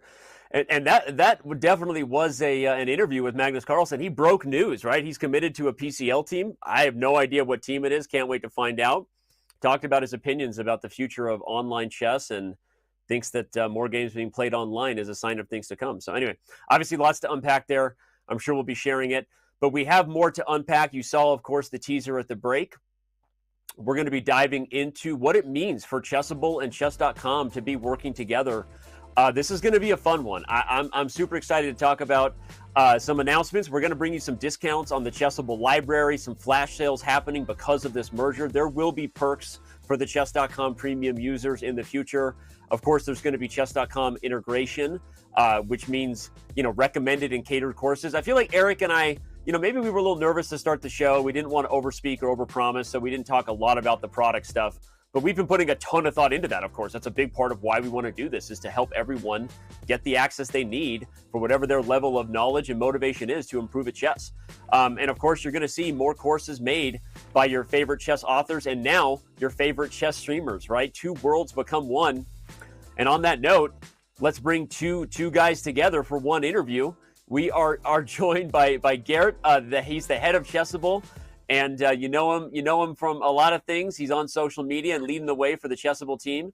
And then we have Sam Copeland, our VP of content, who helps guide so many things. These two guys are the perfect two to bring together to break this down. Garrett, I want to start with you. I know you have a long list, so I have to tell you, just pick one thing. Like Eric, what are you most excited about for your community, the Chessable community, in welcoming the Chess.com users in this coming year? Can we already start breaking chess.com streamers doing courses? Well, it will happen. We've been teasing it. Just don't say which ones yet. But okay, so that's what you're most excited about, is the streamers and bringing their fan base to Chessable. Yeah, I mean, that's one of the big things, right? There's a few, teachers of the internet that can do amazing stuff for our community. And I think actually they can do something amazing for the chess.com community, which is share their knowledge. And that's why we built the platform. And I'm just really excited about those guys and gals coming over to Chessable and to start teaching on our platform. Yeah, I love. I'm gonna keep the fans waiting for a little bit longer because I want to ask Sam the similar high level question first. Sam, you're a guy. You're a chess master yourself. You're a chess educator.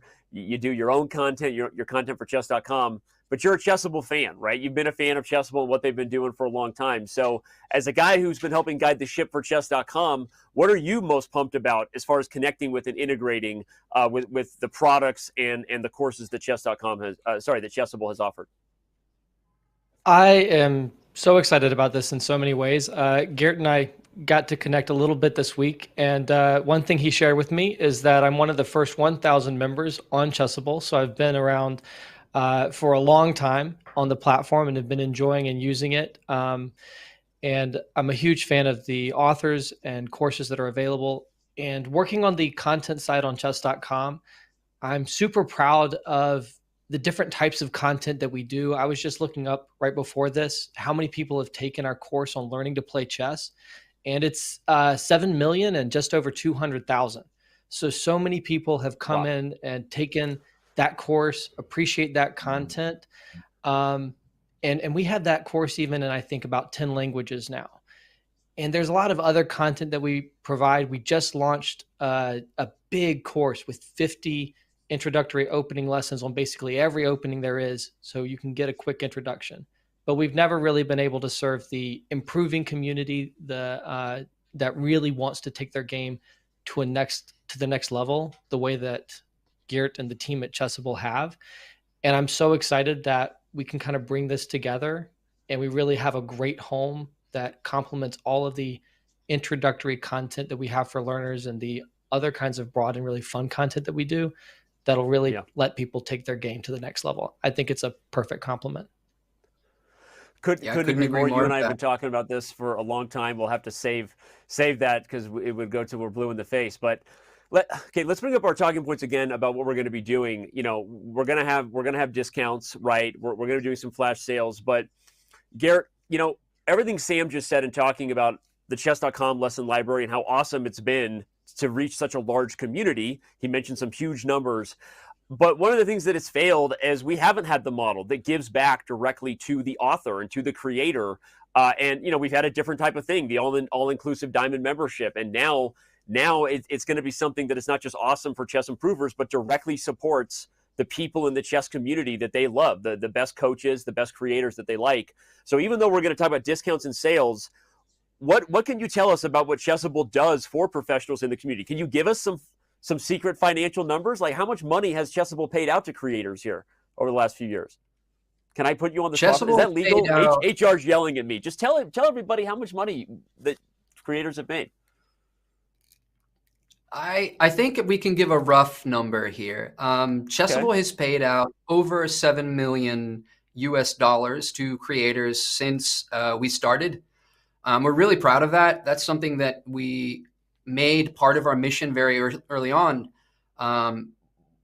We want authors and creators on Chessable to make money. And one of the problems I think that existed in the chess world is that if you weren't a professional player, you had to go teach. And if teaching wasn't a thing, then maybe you could publish a book or something. But, you know, chess books didn't really bring in a lot of money for anybody. And on Chessable, that's different. We have a really great community of people who are interested in improving and who are interested in buying courses. And we've made a library with the help of our authors that now serves, you know, well over 700,000 enthusiasts. And hopefully with the help of chess.com, we can grow that tremendously. As Sam already mentioned, you know, you guys have a huge community of learners. Chessable serves the improvers. And I think now that our two companies are going to merge into one big family, our communities can come together and we can bridge that gap with our product offering. And that's really exciting because that's going to help so many more authors and creators in the chess space find new audiences and earn a living, because that's one of our biggest goals as Chessable, is to help more professionals stay in the game, and that way we can help grow the game. I love that, and if you didn't see me put you on the spot there, I apologize, but I didn't know that number over 7 million, and I know of some of the the highest earning, and I can tell the world they aren't necessarily the biggest names in chess, which I want to speak to the chess.com community and let Sam take it, because we have so many amazing top bloggers, right? We have so many people who are creating content, Sam, for the community that is super valuable and awesome, but we're doing it on chess.com only because that's where a lot of the users were, and everyone who creates wants it to be appreciated, right? By those who love, the topic that we're sharing together. And so now I think it's not just the big names, and it's not just the Anish Giri courses, and I'm going to troll Anish Giri as much as I can, right? It's every creator who may not be one of the most famous, recognizable faces in the community. So, Sam, before we talk about some of the most famous, recognizable communities, and I promise we'll say next, what are your thoughts on that? All the creators we have on chess.com, your bloggers, your video courses, all those things, getting a chance to contribute to Chessable. It's just so exciting.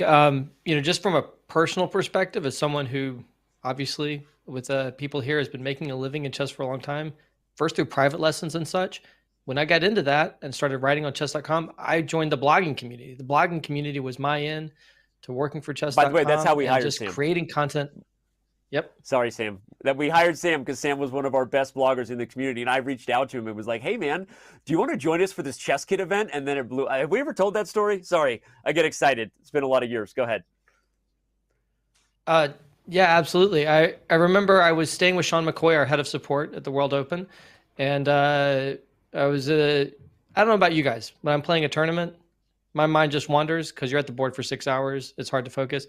I was thinking, how could people cheat? And I talked to Sean afterwards. I was like, I'm going to write a blog on how to cheat at chess.com or how to cheat at chess, and that'll take off. And that was my biggest blog. That's not a topic which people I think care about.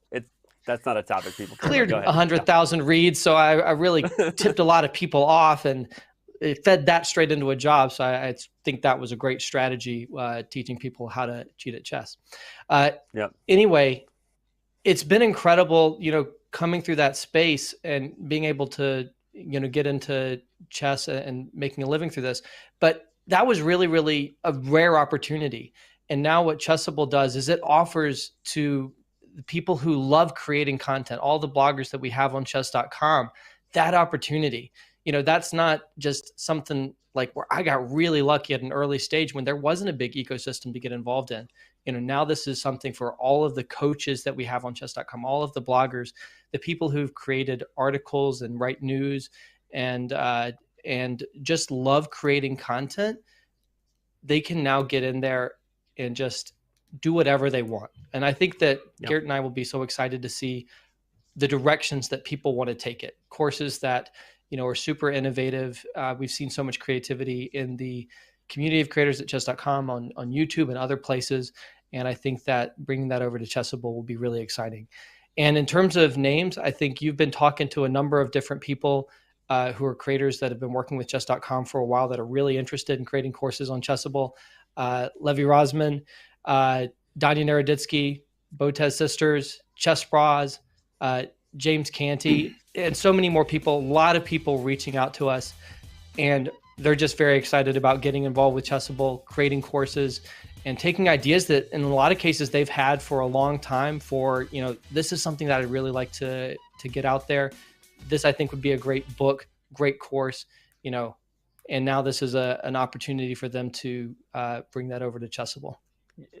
You stole my thunder a little bit, because you're good at what you do. You just threw right into it. I was gonna tease it up by asking Garrett to pick if there was one person in the world that he personally wanted to make a Chessable course, who would it be? But now I know the answer. It's the guy right in the middle of that image. And by the way, I wouldn't be showing them on this image if they hadn't agreed. This we don't use their likeness unless they agree. So it is my job, and I have had a lot of conversations. So Garrett, you take it away. How pumped are you to see these commitments? This isn't just like a tease. These are commitments to make courses in the year of 2023 by these authors, as well as the ones Sam mentioned, Chess Bras, James Canty, and so many more. Garrett, make sure you don't fall out of your chair when you show your excitement for this. Yeah, I'm extremely excited, but I know also that we've been getting so many requests from the Chessable community, right? And I think once the chess.com community and family figures out that Chessable exists and that we have this platform where you can learn and dive more deeper into chess, they're going to want to see courses by Levi Rosman and the Botez sisters, but also by you, Danny. And so I'm really excited about that. And I'm especially excited about, the number one YouTube phenomenon, Levi Rosman, coming to Chessable, because he's clearly the most requested author on Chessable, and we've had to wait a long time to get him to confirm a course. But now that that's happening in 2023, I can't wait for that to come out, because he's an absolutely fantastic communicator. Yeah, he speaks to people that love chess, but also in a way that I think makes people more excited to actually learn about chess. And so I can't wait to see what he can bring on Chessable as part of like an offering that we have there with him creating a course.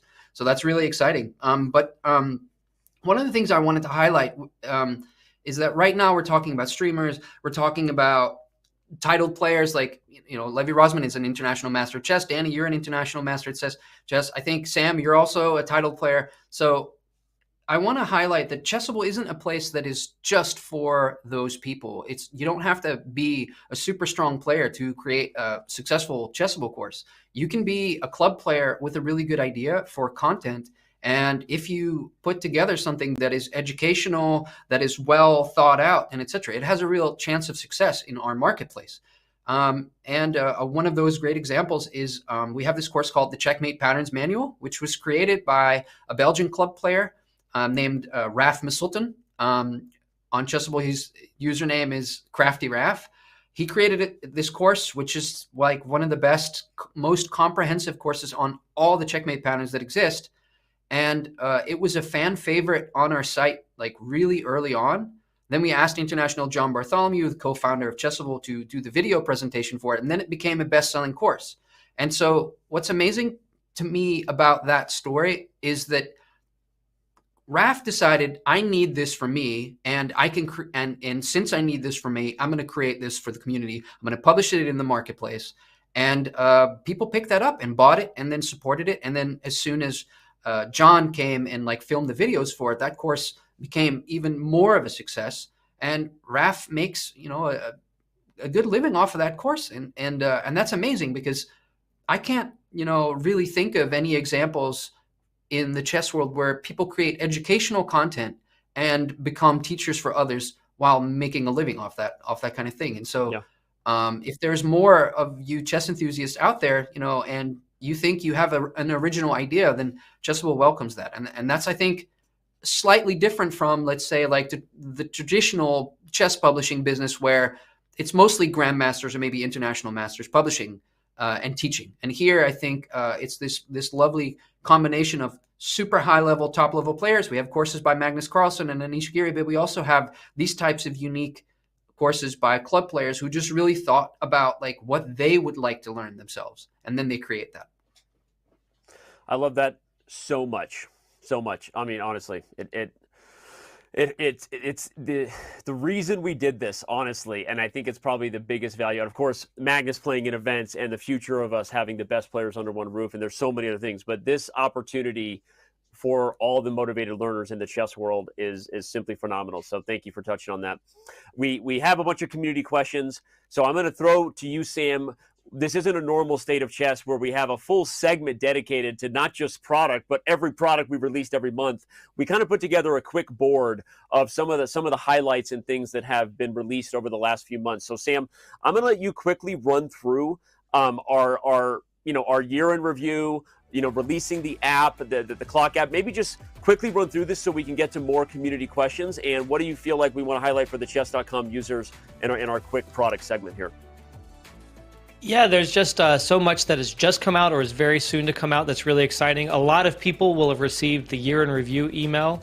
Our most common question on social media right now is, when am I getting mine? So I think in the next 2 to 3 days, anyone who hasn't yet received it, you should get it. I'm also waiting, so I think we're in the same camp as everyone else. But the year in review email has made a bunch of progress this year. I think we had fun with it last year, but the design team crushed it this year. It's a huge data crunch to pull all that data for so many millions of users, but it's going out. It's really fun. I see people sharing it already, and you should get yours very soon. I got mine yesterday. It was fun to see. Awesome. You're the first one here on this call. There you go. Yeah. Nice. We've got a new Chess Clock app as well. It's already on Android. Go refresh that if you haven't checked it out, or download the Chess Clock app if you don't have it. New color themes, totally new UI, a lot of settings, really fun. I'm running it and just absolutely loving it. Everything I've wanted in a Chess Clock app. It's going to be on iOS very soon. We've released I have an it on update iOS, to Game Review on mobile. Betas. There you go. Keep going. I think you were using it in LA with Chess Boxing as well, right? Yep, that's right. It's going to be fun. All right, go ahead. Keep going. So we've released Game Review on our mobile apps. Got a bunch of things that are coming to Game Review. I'll mention some of the stuff at the end as well right here. I don't know about you guys, but I'd be playing on mobile. I'd play a good game, and then I'd go load the game on web to see if I got a brilliant move with the most up-to-date algorithm. So now you don't have to do that. It's the same algorithm on mobile as it is on web. And there are a bunch of updates coming to Game Review that we're calling Game Review V2. Some of them are already available, including just improved uses of like arrows and squares to illustrate concepts the coach is talking about, and just a lot more dialogue, new classifications for what do we consider a blunder, what do we consider maybe a missed opportunity. A lot of this stuff is already in beta. So if you're interested in contributing on Game Review, go to the beta club, sign up, give us feedback. We'd love to have it. And I think early January, we're going to be really fully out with Game Review V2. So that's something to play around with and look forward to right there. And then we've released, I think I mentioned a moment ago, 50 opening lessons. Every single opening basically now has a mini course that's available that you can check out in our chess.com lessons product. And very, very soon, I think we've already teased this a few times, we have How I Became a 5-Time World Champion, a course with Vishy Anand coming out that's going to be like 5 hours of content with Danny, you, and Vishy diving deep on his career One of the with coolest all moments kinds of of my life, insights. honestly. Yeah, that was awesome. One of the coolest moments of my life, being able to sit there with someone who I'm born and raised a childhood fan of, to go over his career. And wow, you're not going to want to miss that content. Sorry, Sam, you cued me, so I said it. And then I'll just finish and say there's also updates coming to Classroom and Library too. For those who don't know, they should be checking those things out. Sam, I only want to keep rolling now, and I'm going to jump into the community Q&A because we've got some great 100%. ones, and I want to focus on some of them that are coming to Garrett from the Chessable side. Fans here just getting to know, or for the first time having a direct line to you, Garrett. So we'll try to keep these answers short so we can get to many of them.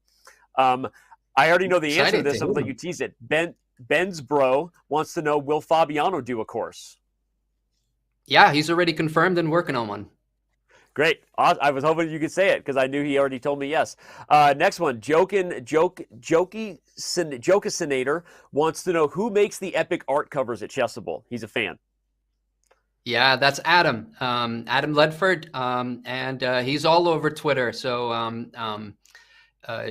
just go look him up there. He's got a ton of artwork up there. He does all of our illustrations and artwork covers for the Lifetime Repertoire series. And I think that's what is being referred to, because we have this kind of like superhero artwork for the Lifetime Repertoires and some of the other courses. And it's very recognizable. It's very much Adam's style. He actually got his break creating some artwork for some really big YouTube streamers, and then we asked him to start working with us and create covers. But we have a team of designers, a couple of other people who also do really amazing artwork, and I got to send a shout out to our art director Juan Capitoni, because he also does amazing illustrations and has produced so many really fun covers that are really just brings a lot of like joy and kind of fun to chess, because a lot of chess covers are so serious, and we wanted to bring a little bit more lightheartedness into that feeling of like studying, so that because it's about joy. Like we play chess for fun, we study chess for fun.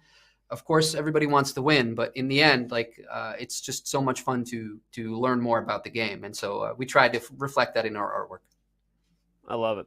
I'm going to answer some of these quickly so the community knows we got them. M Zungu94 wants to know, will there be a feature to load personal games from chess.com into Chessable for comparative practice?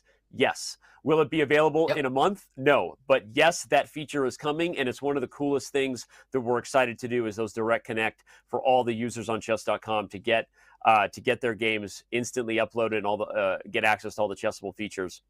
You're in the house wants to know, will chess.com partners be able to stream Chessable? Yes, as of yesterday, any chess.com streamer could, and is probably already planning on streaming, whether it's their own Chessable course or maybe again Anish Giri's course. If they happen to have forgotten to delete it, they might stream Anish's course. I don't know, but yes, streamers can do that. Let's see. Tritlo wants to know, will Chessable content be fully integrated into the chess.com app? Right now, the plans are for them to remain separate, partly because they should be separate. Chessable is its own community, its own very powerful brand, and very focused on what it's doing for those improvers out there, super motivated to take their game to the next level. And chess.com's UI, if you haven't already noticed, Eric and I have said this a lot, the crisis we've always had is we're chess for everyone. There's a lot going on chess.com, so why squeeze more into it? Why not keep it separate and let it be very clear for users how to find it? Last one I'll ask to Sam, because he's in charge of my content schedule. Menil wants to know, when will Danny make a Chessable course? Sam, when am I doing that? It's already in the works. It's already in the works. I've got to take a look at that 2023 calendar. I think there were some discussions already, and maybe we can bring forward some of your best blunders, something like that. Best blunders, that's what we need, or dubious openings. So whatever the people are into. All right, how not to get an advantage with the Verisov. How not to get an advantage? God, now is this just roast Danny show? What else you got, Sam? I mean, geez. I'm not. I've only got 2 roasts. How to get your queen trapped on H1. Okay, Garrett, so awesome to have you, man. What a pleasure, and we're super excited about this. Sam, thank you so much for bringing the heat and bringing the roast. If you've got more later, and we'll be diving into so much more. And this was a lot of fun. So I'm gonna let you guys go. Get us to a break before we get to our final segment. So thank you for being here, and Chessable and Chess.com for the win. Let's go. All right. That was Garrett and Sam, and those two guys are going to be spending a lot of time together, and I think it's going to mean a lot of good things for the chess community, and not just the years, but just in the immediate months to come. What is going to happen hooking up Chessable with Chess.com for those who are super motivated to get better? It's going to be mind-blowing. So, all right. Next, we're going to be joined by a guest to talk about things happening for the community. Speaking of mind-blowing, as you know, we reached 100 million members. What are we going to do about it? It's going to be awesome. And who is joining our company as our new head of community? You may know him, and he'll be starting January 1. He's going to join us to talk about what that means and a lot of the things that we have around the corner. So don't go anywhere. It's the second to last segment before the AMA for our quarter 4 end of year stateofchess.com.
We are back. The state of chess.com continues. If you're just getting here, which some of you are because we're at peak viewership, you missed so much.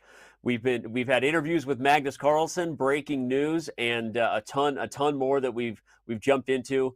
If those announcements aren't big enough for you, then I guess the announcement is that our intern is no longer in charge of announcing big announcements, because we feel like they were pretty big, and there's been a lot of topics we've gotten into. There's still more to come. All right. Well, on that note, we had a big thing happen this last week, which wasn't an announcement. We thought it was going to be the major headline of this show. There's been a lot else too, but we crossed 100 million members registered. That's crazy. That's a lot, and it was a big thing that happened for us. And it happened in live fashion. It was a pretty emotional thing, and represents the hard work by so many here at the company, but also that the chess world is popular and growing, and all of you here are a part of that story. Speaking of that story, Eric and I sat down and told the story of chess.com, the rated PG, too long didn't read version, but it was still long. It was still about an hour, and the full video is on YouTube. But we wanted to share a little bit of that conversation with a few highlights in this video about the history of chess.com. I remember the moment where I was like, oh my gosh, we have a grandmaster on our site. He's like kicking everyone's ass. He's just winning all of his games. What super strong grandmaster is this? It was not a secret. It was not twist ending. It was somebody cheating. And we're like, oh my gosh, how are we going to deal with this? It's hard to explain the whole process, but immediately right then, we're like, this is going to be make or break for our future. We have to invest here. And immediately started hiring like statistician, built an amazing team around this, and we've invested so much time and money and resources just to protect this game that we love. At this time, I'm a couple years behind Eric, so I'm not thinking about the MySpace. I was already thinking of Facebook, so I also went and bought chessface.com and Chessface Live. These are just dumb notes. I can't believe I bought chessface.com. Okay, can we just cut that from this video? That I thought at one point that was a domain name worth owning. When all the other chess companies out there at the time, and there were more than there are now, back then, they all had logos of, kings, or they had knights or whatever. And we were like, we're doing the pawn. And the reason we're doing the pawn is because we're doing chess for everyone.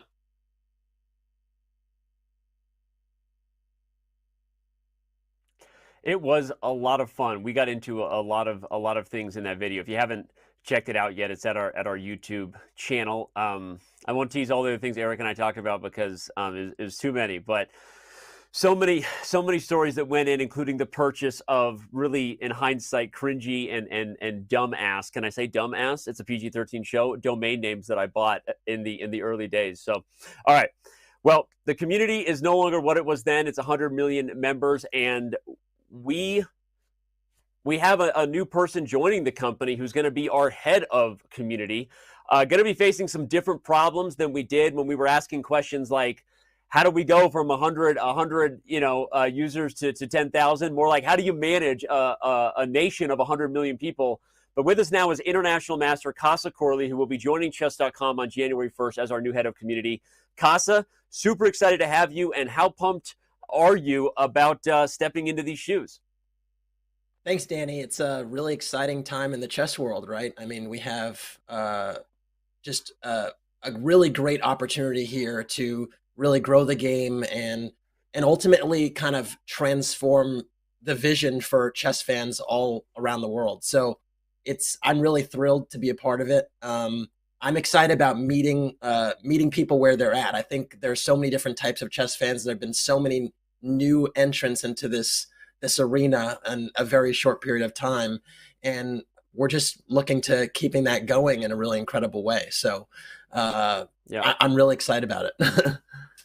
Are you overwhelmed by it? I mean, I said it's a different kind of role than stepping into something that it's we're still young, scrappy, hungry, but there's a lot going on, right? What do you feel like you have on your list as far as stepping in as someone who's going to continue to work with all the amazing things we already have going, and what are some things you'd like to kind of highlight about that?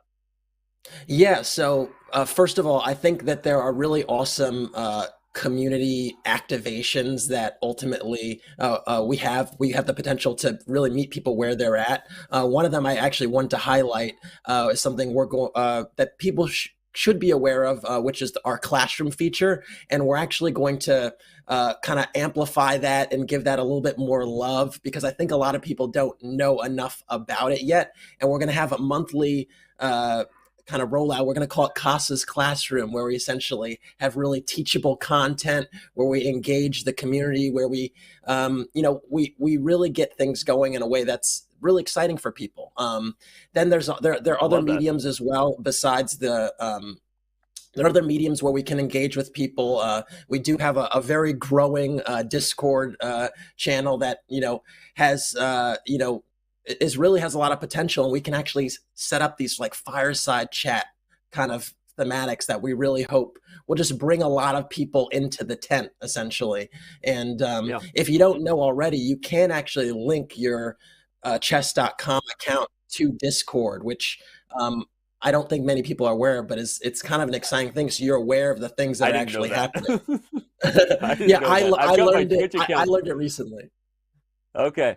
I've got my Twitch account link, but I didn't know we could link the Discord, so shame on me. Okay, awesome. Well, let me ask you a hard-hitting one then, because you mentioned, okay, exciting time for chess. We're going to be doing all kinds of things, and yeah, I think you said it well, meeting different chess fans at the level they're at, and it's not just the level they're at, but the level of engagement they're at, right? Because there's different types of chess fans, those who watch shows, those who want to casually watch games only, those who only want to play, right? And I think I love how you said that, because that is our goal, is to give people an experience that's joyful for them. But what's not joyful is cheating. And I'm going to jump to like a topic that, you and I have conversed a lot about. We mentioned it in this video. We talked about the first time someone cheated on chess.com. Part of your role is not going to be to oversee cheat detection. There's a lot going on there, but to help manage, how we approach this new world where cheating has always been taken seriously. But I think the optics and the perception and frankly, the microscope is bigger than ever, as it should be, because there's more at stake. There's more money on the line, right? And there's more professionals who really care about that. So two questions. I know that was a long-winded way to ask a question, but one, do you remember the first time you were cheated against, if there's a funny story there? And two, what do you see as your role as the head of community, as a title player, to kind of shepherd chess.com's future vision of dealing with cheating and dealing with how we navigate professionals and amateurs alike when it comes to educating them about not doing bad things? Yeah, many things to say there. I think the first thing I'll say is I actually have not ever really caught someone red-handed or anything like that. So it's really I've tended to really see and believe the best in people, and maybe that's why we hired you. That's my head of community right there. Go ahead. It's been an interesting journey, to say the least. As a player myself, quite an active player, I do completely empathize with basically every tranche of player that engages with this in some way. And I think, as everyone really knows, now that online chess is really taking center stage in many ways. We heard even Magnus speak about the entertainment value, the joy of the game, even the numbers with what we saw with Magnus and Hikaru over the weekend. We're in an environment now where the stakes are just really high, and because the stakes are high, there's a responsibility there on everyone to be better. And so I think having sort of the player's perspective in mind, I'll be able to kind of empathize, liaison, work with players through some of these issues as they come up. And also in certain situations, we have to think about responsibly handling situations where there might be an issue, right? Like at the end of the day, not all issues, not all cases are the same. There are factors that we may need to lean into in certain cases over others, and adjudicating these situations is really a delicate balance. And so I'm not the sole actor here, but of course, leveraging all of the stakeholders and coming to decisions that we feel really good about based upon the perspectives in the room is going to be important. I love that. I mean, answers like that, you can be the only stakeholder as far as I'm concerned. I'm willing to retire when it comes to this department and get out of the limelight of any cheating scandals. Not sure if you've heard about anything going on this year. We won't get into. So anyway, I very, very well said, and I agree. Right? I mean, navigating different stakeholders, different situations, and also making sure that at the core of what we're saying to fans, which is this chess event matters. And it matters not just because of what's at stake and the best players are playing, but because the games are being played cleanly and fairly, and the players understand that, and the fans know that. I think is important for the buy-in, because it can be entertaining, but if at the core we don't have control over that situation, it could get away from us, right? And so I think that speaking for someone who is in your shoes and now you're taking those shoes, I think that you said it really well, and I can't wait to see how those things go. So. Casa, I want to pivot now to talking about one of the most exciting things you're stepping into, which you talked about Casa's classroom. We've now touched on the cheating thing, but the first big event that the community is going to be leading to start the year is going to be our celebration of the 100 million member milestone, right? And I've got the board up here, and I'll ask you to kind of sound off on what you're most excited about. We know the history. We launched in May of 2007. On December 16th, we hit it. So what are we doing about it, Casa? Take it away, right? We're doing 100 hours of live streamers, and all kinds of special events and merch. What are you most pumped about that we're going to be doing come February for this event? I'm just really looking forward to the celebration. I think, there's so many people that have been a part of this journey. And I think over the course of the 100 hours, you're going to get a real taste of a lot of the people that have been a part of this journey. And again, it's not the end of the journey, it's just the beginning, but really just to appreciate this path, to essentially showcase a lot of, the people that have been a part of this journey and that fans enjoy and so on, I think is really what I'm looking forward to. And hopefully staying awake for most of it. I don't know. That's going to be a challenge as well. We'll be watching some. We'll be a part of some.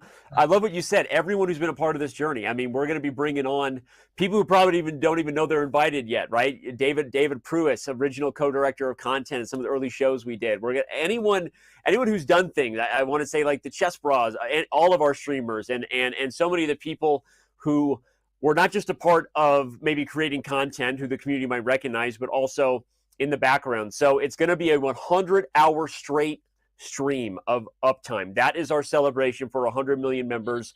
And yes, there will be merch giveaways. I will also be bringing back some OG formats and shows that I've wanted to do for a long time. Not just bullet brawls, but some other stuff. So for fans who might remember that, I'm gonna have a blast stepping in on that as well. Casa, what are we having you do during that? Because if I'm doing bullet brawls and doing some kind of, you got to step in too and do some stuff. So we got to have you take some of the hours of that 100 hours down. Yeah, there's going to be some classroom components going on as well. So you can stay tuned for that. There are definitely going to be some rewards and so on. I'm also keen on getting some fireside chat dynamic going at some point as well. Yeah, there's going to be a lot going on. So stay tuned. He doesn't know he'll be hosting the whole thing. Okay, chat trolling me. That's not true, Trim. That's not what we agreed. Okay. All right, Casa. Well, on that note, great cue up from Trim, because we've got some other questions from the community. Get that out of here. Casa's hosting the whole thing. But all right, Casa, we're going to tee you up with some questions. We've got one from Capybara Queen BR, wants to know, how do you think that the values can be developed in communities? And I'm going to kind of say maybe the values you were talking about, and what is your thought on establishing and developing values within a community?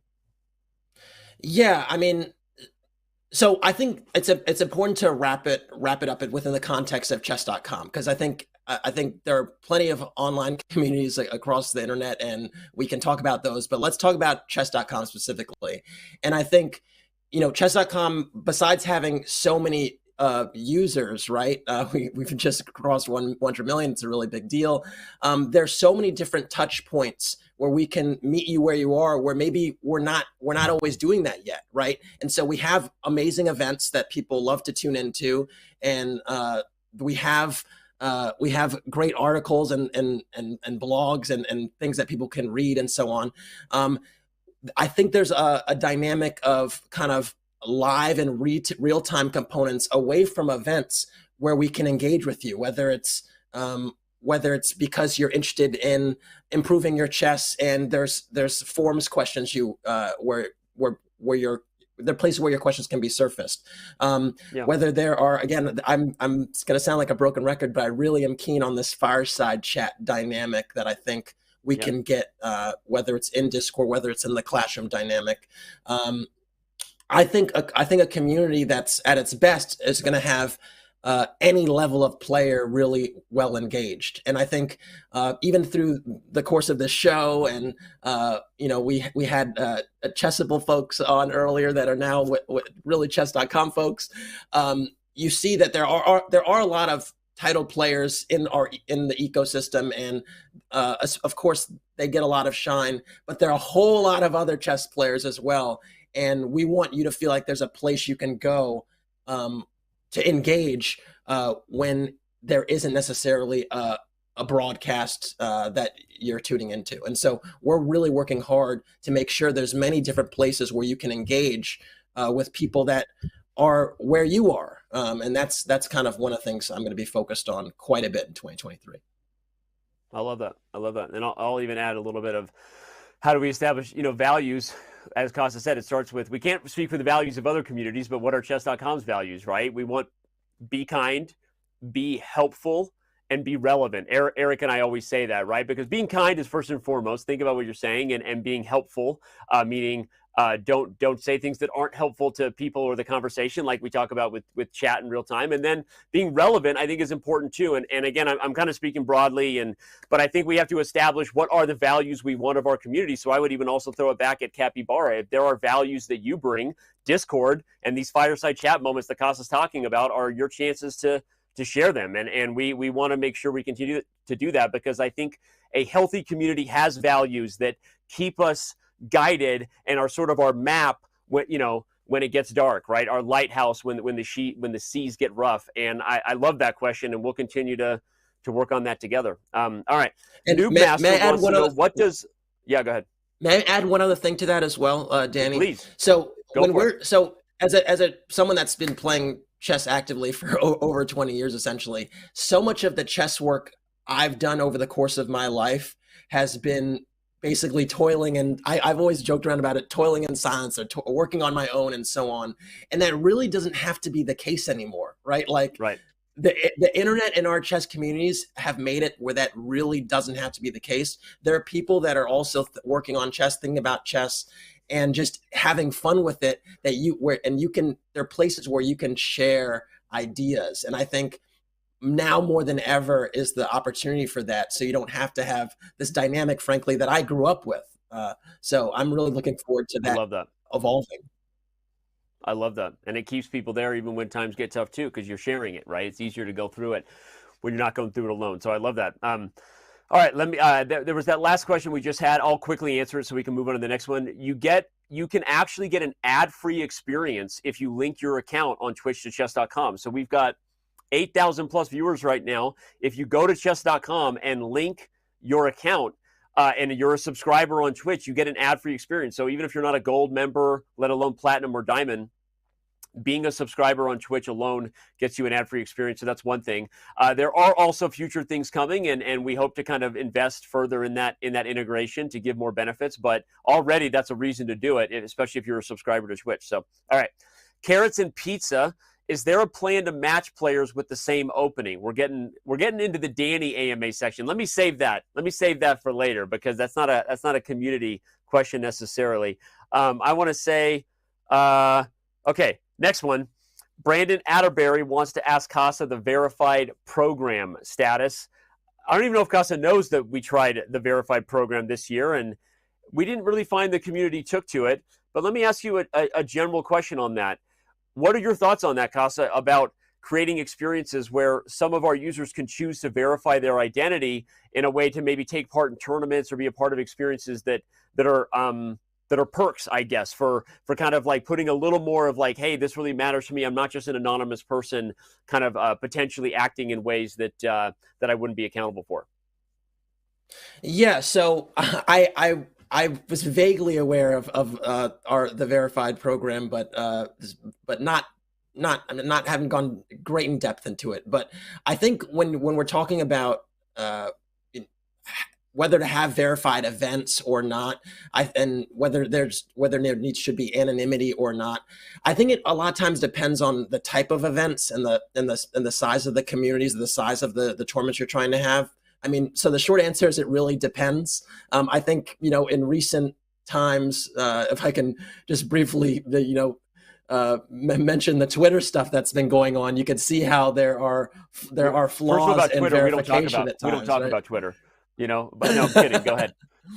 So I think there's a lot of nuance to it, and it really depends on the size of the communities you're working with and what type of people are operating within those communities. Like if you're in a situation where there's maybe a tournament or an event where there's a relatively discrete number of people, maybe verification has more value because everyone kind of maybe wants to know each other, and right. that can really be something that works.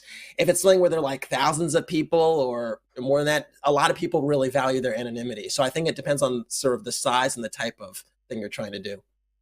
Yeah, I think that's a great answer, right? And I could add a lot more to it as well as a guy who was a big believer in creating the verified experience and kind of being told by our community that it wasn't that important to them. We didn't have a lot of people do it. I think it was about 10,000 total, which is great for the 10,000 who wanted to, and that's more than people viewing this show. I'll just share that number. But I think we thought it would be more embraced, and I think that there's something to revisit there maybe down the road. Like Casa said, maybe it should be based on experience or the tournament specifically at the time, and not kind of an all-exclusive thing. There's a lot to talk about in regards to this, and without opening the Twitter experience we're seeing too. So we'll kind of leave that where it is. And Casa, I think on that note, I'm probably gonna wrap up our segment and leave you to have your day and enjoy the holidays, because this is there's some I'm gonna stick around and punt on some questions and have fun with the community here a little bit in real time. But I just want to say, super pumped to have you. I can't wait to see the work we're gonna do together, the work you're gonna do, and I know I speak for the whole team on that. So any final words before we let you go? I didn't have something prepared, but I must say I'm very excited for what's to come, and happy holidays. Okay, thank you. Well, that's all you need sometimes. So all right, man. Happy holidays to you, and we're also excited, and we will see you on many future a day, and certainly for that 100-hour stream that we're excited to be doing. So let you go now, and good luck in your first Casa's Classroom. Thank you. Stay tuned. All right. Well, that was our new head of community, Casa Corley. And a lot of people are asking Casa about streaming. So I guess I didn't see that. We didn't get that question up, but we'll let Casa answer that later. Maybe Casa will be streaming. He's going to be doing Casa's Classroom. So maybe tune into the first one.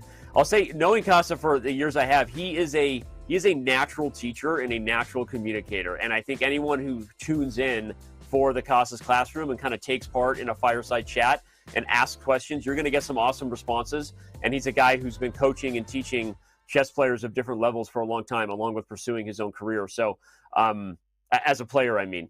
And anyway, so I think if anyone wants to see more of Casa streaming and they let him know that, you might get your wish. And so go ahead and do it. To get your wish, community, I'm going to stick around now. It's time. Is it finally time? Do I get to like just like let my hair down, or maybe in some cases put my wig on and just be myself and answer direct questions from the community? I'm ready to do it. I'm even going to bring up chat in real time. I know we'll continue to feature chat, but I'm going to bring up chat in real time too, so I can answer there as well. Let's start with. I feel bad for carrots and pizza. First of all, who puts carrots on pizza?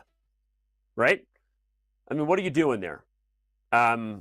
Carrots and pizza. So let's start with carrots and pizza's question, because I drove by it going 90 miles an hour because I felt like it was a broader question than Fracassa. So let's bring back carrots and pizza's question, which is there a plan to match players with the same openings? So that's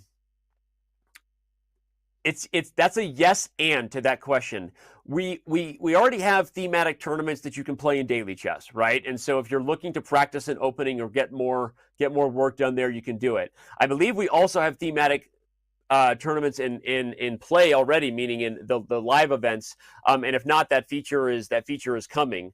And we would never manipulate the back end of the pairing system to only pair you with someone with the same openings. I think that would be kind of weird and probably would end up having the reverse effect. But that is an interesting feature. If you could set your settings that you want to be paired against people who also want to play that opening, that's an interesting feature. Let's tag that to the first one. I'm going to ask Trim and our awesome moderator community to make a note of to feed to Eric. Now it's an Eric problem. See how I do that?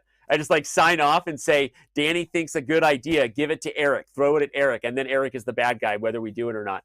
I think that's interesting, carrots and pizza. Much more interesting than putting carrots on pizza. Super, super hard pass on that. That's going to be a no for me, dog. Big no for me, dog. All right, BJH13. Oh, my God. I'm going to read my Slack as the team brings questions here.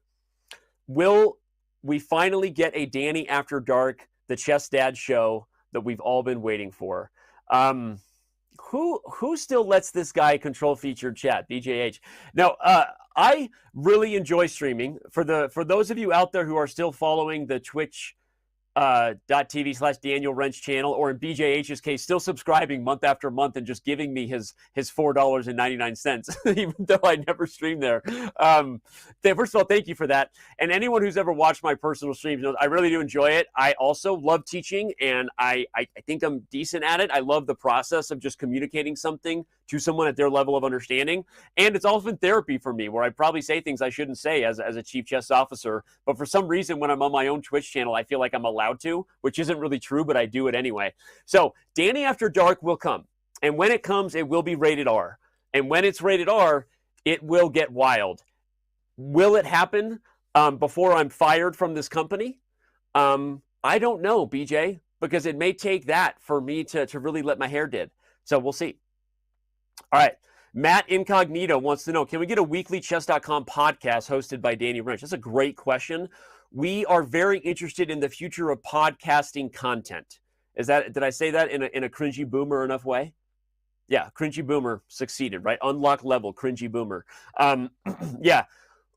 I hear that podcasts are what the kids are listening to these days, and so I would like to have a cast as well. Can I put it in a pod?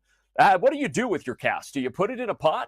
And then people wrap it up? Okay, we want to do that. I know I don't want to speak for Peter Dawkers, good friend of mine, love that guy. I know he wants to do a podcast. There's also the C Squared podcast, Fabiano Caruana and Christian Chirilla. Stop what you're doing and look up the C Squared podcast by Fabi and Christian, and go give them a subscription, because they're awesome, and I love that podcast. And yes, there will be more chess.com podcasts in the future. Okay. At Grimmer4, I love the product questions. Is there a plan to allow library on mobile app? Yes, and it's a feature we really feel at its core is kind of for when we're in serious improver mode. I think of all the features on chess.com, library works with Chessable super well. For those who don't know, go to chess.com/library now.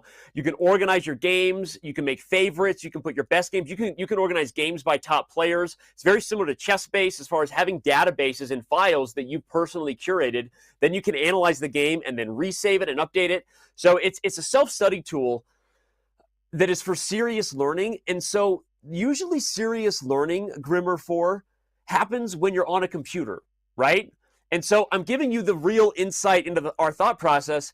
It's not our highest priority to bring to mobile because I think it's a feature that is still going to be 95% used on web, even when we have it on mobile. And that doesn't get moved in our product roadmap because we got a lot of awesome features we're doing and our team is crushing it. So you feel me, dog, right? And so I do believe there's a world of having files accessible on your phone that can be super helpful before a tournament game, never during a tournament game because that's cheating. But at the same time, I think there are other priorities for our mobile app and other things. And I'm kind of a believer that maybe library deserves its own app at some point. You know, for those who know about it, they would download it and use it. And then it's not kind of bloating the regular app experience, right? Because there's a lot to do on the chess.com app if you haven't heard. And so that's kind of how we think about that. So hopefully that answers your question.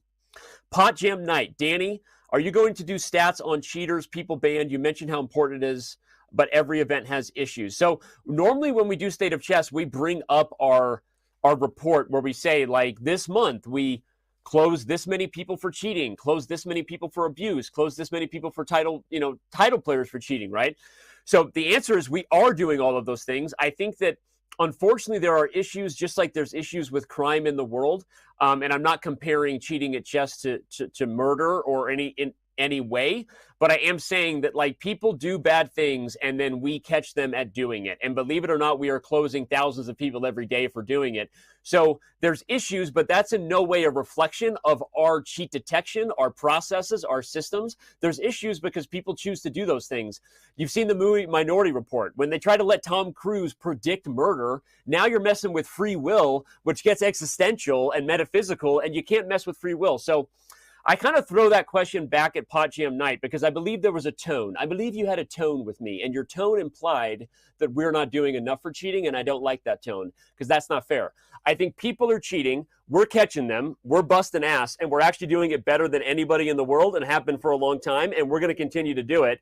And our investment in events reflects that top players want to play it and they feel pretty good about it, and we're going to continue to do that. So if that wasn't your tone, I apologize for calling you out, but there's nothing we can do to stop people from doing bad things, and we're going to continue to invest in it. So help me, world. Help me tell people not to cheat, and then I won't have to catch them. Next question. Jokasinator, are there more cringe Fabi Hess commercials in the future? I miss those and I want more. I agree. There should be more cringe moments with Robert Hess and Fabiano Caruana, always. I just saw a question in real time from Boondock Striker that someone will bring later. We'll get to that question about whether there's going to be paid tournaments for under ratings, because I have a good answer for you. So we'll get to you, Boondock Striker. V Vermi, when will Duck Chess come to mobile? That's a fantastic question. Please, everybody go to chess.com, click on the little question mark in the corner, and submit that question for Eric. Just because he loves it. No, jokes aside, I'm not going to do that to my guy. Duck Chess is built on a completely different tech stack, to use our terminology. Chess.com/variants, if you go there, where you can play Bug House and Crazy House and Fog of War and Duck Chess. It's a different team. It's not the same as the mobile, tech stack and language that we're working on for iOS and Android. And so it's not as simple as when we build something amazing to the variants that we just plug it into mobile, and it's almost easier to do its own app. And then you wonder, okay, is there enough of an appetite for it? So Duck Chess on mobile, frankly, chess.com doesn't own Duck Chess. Chess.com doesn't own chess, right? Anyone can do that. And so we have a big community, and I think we try to invest in the best product of chess. That's what our business is on. But we don't own chess. We don't own any of the variants, and anyone can make amazing games and apps, and they should, right? I think that we try to have the best product for chess. We try to be the best place for people to learn, the best place for people to play, because nobody owns this incredible game that we love. It's been around since 600 AD. Nobody owns Duck Chess, but there is an inventor of it. But even he, I don't even know if he owns it. Maybe he does, but maybe he should be the guy who should invent who should do the Duck Chess app, because we're just trying to have the best community and the best place to play Duck Chess. But I don't know that we can possibly be the company who makes like every app for every type of chess variant. So maybe everyone email the guy who invented Duck Chess and ask him to make an app. Eric will be happy that I said that instead of him. You're welcome, Eric. Okay, 515 Rock Climber. Danny, is there any chance you'll be creating kids content either on chess.com or Chess Kid? Me personally, oh man, I miss the days. Can you guys not tell that I have a little pent up energy when I get on these shows? You don't think I miss the days of just being a content creator? I'm trying to get canceled as a chief chess officer. If you haven't learned, I'm trying to get sued. I'm trying to get fired. This year, you know, we crossed 100 million members. Yours truly's getting sued for 100 mil. I feel 100 years old. We're doing a 100-hour stream. So the sooner my life gets better and I'm doing content, the better for all of us. And I love doing kids content. I love teaching. I love doing videos. So answer your question, as soon as I can, I will do more content, and doing kids content will be on the top of that list. So anyway, there you go. Matt Incognito at Chess. Can we get Chesscom event in UK? Maybe. I don't know. Why not? Oh, wait, I skipped Boondock Striker. I want to answer this one. We have a ton of USCF online rated tournaments. Eduardo Carlos, if you haven't joined the club, we have Monday, Wednesday, Friday. Go join the club. So sorry, I skipped ahead. We're going to Boondock Striker. Here we go. Danny, is there any chance we can get paid tournaments for under 2,200, 1,500, and 1,100 players? So Carlos's question kind of relates to that. There are events that matter, not with prize and money, happening all the time. The USCF online rated ones is an active club, and you might want to join those. I would say that we're already doing tournaments with under prizes. You just have to stream Boondock Striker. Arena Kings is that event. Trim, if you could remind me what our prizes are for Arena Kings in our Slack channel here, we can bring it up in real time. But we have under prizes, and to be fair, I think that we have so many millions of members, 6 million daily active people log into chess.com to play chess. And we already have a lot of cash prize tournaments for title players and streamers. Adding those along with the level of quantity that we would be staring down is kind of a daunting task because of one particular topic, which is cheating, right? And so what did we try to do? We tried to create the verified program because everyone always says they want what you're saying, Boondock. But then when push comes to shove, if we say that we're going to do money tournaments for verified users, which, by the way, we're doing. Okay, so we have money tournaments for verified users still going. No one wants to get verified. We have Arena Kings, and all you have to do is stream. And everyone says they want it, but push come to shove, only 10,000 people signed up for verified, which had the promise of money events. So I wanted to bring up this question because I kind of throw it back at you. Like, we get this a lot, but what we've seen is most people love to play chess casually. They love chess.com for that. Then some like to play chess seriously. Some are professionals and they're qualified and to do that in big stages, and we invest in that. And then some are streamers, but not as many people want to play for prize events as they always say they do.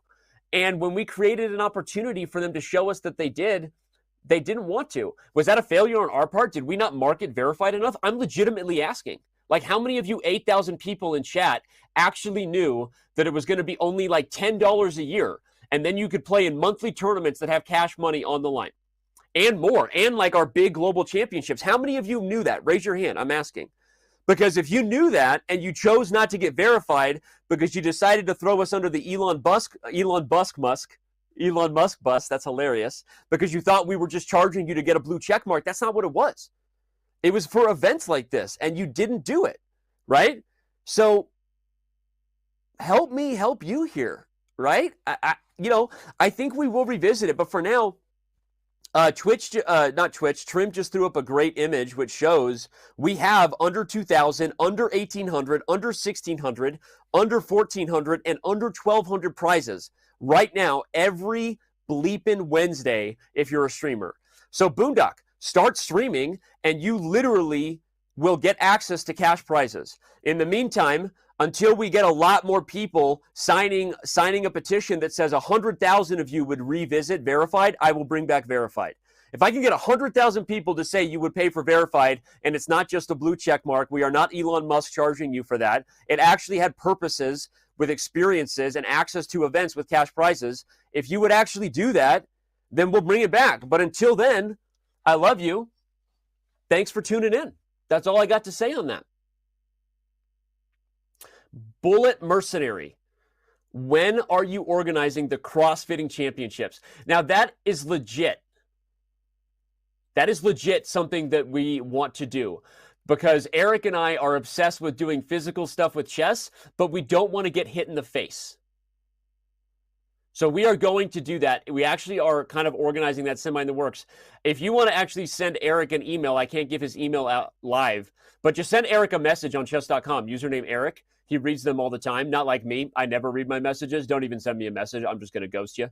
But Eric will get back to you, and let him know that that you're interested in that.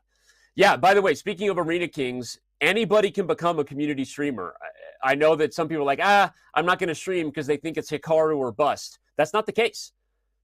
A lot of people stream Arena Kings, and a lot of people stream every day, and they enjoy it. And we are investing in that community all the time. And it's also a bit of a fair play mechanism. The fact that you stream, you put yourself on camera, you share your screen, you go through those rigmaroles. Not to say that that's all we do for cheat detection, not even close. The algorithms do the heavy lifting. But that's what I throw back at Boondock Striker and everyone who wants it, is become a community streamer and get access to these prize events that we got right here in front of you, right? We've got the Arena Kings Total Prize Fund right now. Can we bring that up? Let's show them. There you go. 400 Twitch subs given out every week. God, how do they let me spend so much money? When did Eric and Bryce fall asleep at the wheel? I am spending so much of our money. We're going to spend $3.5 million on prize events this year, and that doesn't include production or staff or team. Who gave me access to the checkbook? Because I'm giving away too much money. 400 subs seems unnecessary. I mean, I'm just being honest. Like, we probably could be giving away 100 subs a week, and we'd probably have the same amount of players streaming. I mean, I'm just being honest, right? Why are we giving 400 subs away? That seems like someone fell asleep at the wheel and let Danny get a little too frisky for his own good. I don't think things through. I went for the school for kids who don't think through things too good. So anyway, yeah, we're going to be giving away a ton of money. And I'm giving away more all the time. So awesome. That's like 400 subs, Trim? Who approved that? I approved that? I approved 400 subs a week? What is wrong with me? Jeez Louise. Okay. All right. Last question from Eman Chich. Danny, who got you into playing chess? It's not a question I'm going to answer at this time, because it involves a life story that is rated R, and I may or may not be working on bringing that story to life through some form or medium of some kind. So I'm not going to tell you my whole life story about how I got into chess, because there's more on that to come. But I will say that I've been playing chess since I was 10 and enjoyed every minute of it, and am more than grateful to be a part of this community, and where I accidentally sit from time to time, helping to do amazing things for chess, and thank you for that question. But more on that story to come. You don't want the PG version anyway. You want the rated R version, and you're going to get it, Emanchich. All right. Stevis5, you should reach out to Eric and tell him why you think that, because a lot of people disagree with you on play not being as good as live, but I want to agree with you, and I want to know what we can do to fix your experience. If you're experiencing anything at chess.com/play that we used to have at live that we don't have, that makes me unhappy. So Stevis5, send Eric, that's his username, ERIK, a message, and be specific, because he's the most in touch with product-minded, community-caring, focused CEO on the planet. I just said it. So that's who Eric is, and he will listen and get back to you. For those who don't know it, I challenge all other CEOs in the CEO gauntlet. I think Eric would also chessbox any other CEO in the world if they're into it. I'm just going to do everything I can to get him in trouble. Can we clip that? Eric just challenged every CEO in the world to chessboxing. 515 Rock Climber, Danny, you're a top content creator, commentator, streamer, but you're also an IM. How do you balance all your other stuff? Sleep is overrated. Don't forget, I have 4 kids. And 4 kids is honestly, probably the dumbest thing I ever did. Did I just say that? Just kidding. No, it's actually, obviously, I love throwing my family under the bus because it's fun, but they are exhausting. Yeah, we'll say that. I have one that's going to be going off to college, and he will be missed soon. So Eric versus Elon, that is a chess boxing match that I would pay personal money to see. If we get a community crowdfunded like several $1 million, they'd probably need it, because I don't think Elon has as much money as he says. That guy, you know. I think what's going on over there is very confusing. I don't know what's going on. We're not going to go into that right now. Don't clip that. He'll cancel me on Twitter and take away my verified status that I didn't pay for. I assume every day I log in, I'm just going to lose my blue check mark because I'm not going to pay. And that'll be fun when that happens. Good luck to you, Twitter. Will chess ever again see the brilliant commentary of Hammer and Wrench? That would be a couple of tools. A couple of tools hanging out, wouldn't it? Hammer and Wrench. All right. Well, I think we've reached a good place. We're at peak viewership because people love this proverbial bleep. People love this stuff, when we just let our hair down and go wild. But unless someone asks a great question, I think we're going to get close to wrapping it up here, because my production team has worked incredibly hard recently, and long hours and days, and up ahead they've got so much. Let me just say, I mean, we're not checking out just yet, but we've got the FIDE World Rapid and Blitz Championship. We've got so much coming up after that. So plenty of chess coming around the holidays, and my team is working super hard. The team, the broadcast team, and everyone, the community team. So I don't want this to go on too long. So last thing, do I need any out of the box ideas? No. Who do you think you could beat in chess boxing? Everyone. That's the right mindset of a chess boxer.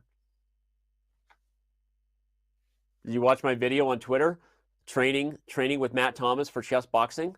Go check out twitter.com/Daniel Wrench, at least for the next 5 minutes before the site crashes. And check out my video that I posted.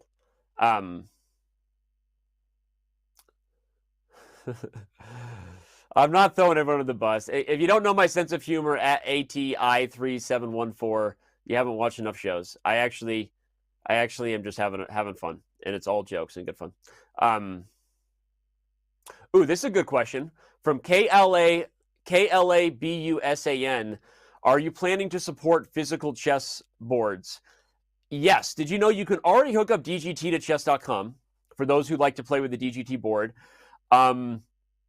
And we know it's a wave of the future. Playing online, but with a feel of a chessboard, is something people like. We're going to continue to work on it. Some of that tech is trickier than you think, just because everyone kind of has their own proprietary thing they're doing. And so that means we have to do it a dozen different ways for DGT and the Millennium board and the Square Off board. And now you've got, the Chess Up board that was on Shark Tank recently. Congratulations to the Chess Up guys, right? So there's a lot of stuff to that, but we believe in it, and so we will do our best to do it for you. Royal Fork 66 asked 17 questions in a row, and I ignored them. I don't know what the questions were, but I wasn't following chat in real time yet. You might have been asking trollish questions, so maybe that's a you problem, but now that I'm paying attention to real chat, this is your chance.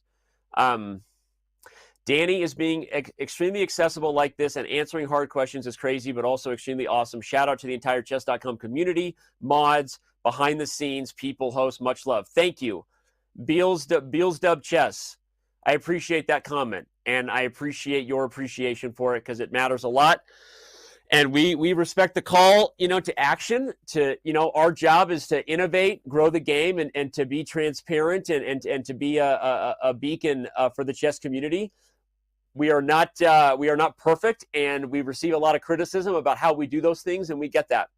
But this show is a big part of being transparent, showing you what we stand for, diving into tough stuff, and reminding you that our job as the industry leader is going to be continue to do two things at our core: innovate product and grow the game. That is the responsibility of every industry leader in every industry, as far as I'm concerned. Grow the market and innovate. Don't rest on your laurels, and that's what chess.com is trying to do.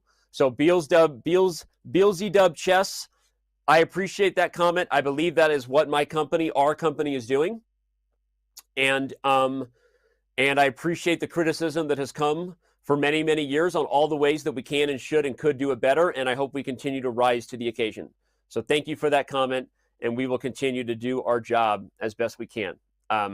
So I drive a Ford Explorer that I really don't like, YV and GW. I actually hate it. And it's not against Ford. I actually have driven Ford cars a lot, so Ford, don't take that the wrong way. I don't like this particular car.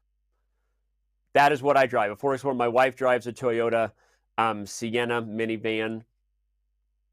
And yeah, we like to load up the kids. Sometimes when you're going on a long car trip, you need the minivan because you got that. You can throw down the back seats and really, really load. You'll be surprised how much junk you could fit in that trunk, huh? You know what I'm talking about, eh, Carla? The Toyota Sienna. That's our road trip car. Yeah, when we're throwing the kiddos in the back and heading on over to Lambeau.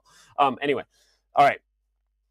What else we got here? Dear Danny, when is the next Danny versus MBL Giant Chess? Next Singfield Cup. Danny, want to say you're my favorite chess commentator. I love you. Thank you. Papa Jokester, how does chess.com help grow chess for lower income folks who don't have money to travel to tournaments or afford online membership?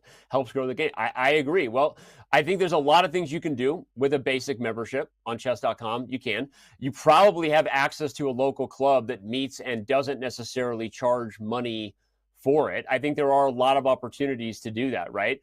And, you know, our main focus has been to add value for the things that we are asking premium members to support. I also think we try to at least keep the inspiration and love you have to play the game alive with these shows. So I would say, Papa Jokester, is that obviously there are features that are only available to premium, right? And we can't control everyone's travel budget to tournaments. But everything we bring you in terms of a show, you do watch a few ads from time to time, but you do that everywhere else from YouTube to Hulu and everywhere else, right? What we're bringing you here is the biggest events with the best players, with the biggest prize money and the best commentators, and we do it for free. We're not locking it down over a paywall. And I would say that our biggest investment that helps to serve and grow the game, Papa Jokester, is what you see right now on Twitch and what we're doing to invest from a content perspective. So if I was to really speak directly to that, I understand it's a bit of a challenging question. I would say that we're putting more into the game from a content and entertainment and to inspire and bring the joy of learning to people around the world for free than anybody in the world times 10. And that's what we're going to continue to do. And obviously we do appreciate our premium members and we appreciate the subscribers because they're kind of helping to make it possible. And our content kind of speaks for itself, right? And that's kind of what we do. So I think on that note, Danny's going to be out. I love you guys. I love you guys. I love you. I say I love you and people go like, oh, you can't know all of us and love you. I actually do know all of you. I know where you live, what you eat, where you sleep. I'm like Santa Claus for those who celebrate that.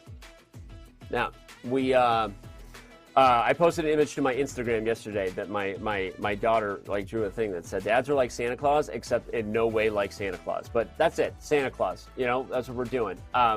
We're gonna be out right there, and I'm gonna wish everybody happy holidays, regardless of what you celebrate around the world. Thank you so much for being here. Thank you so much for your support. I'm going to take one last deep breath. This has been a long time coming.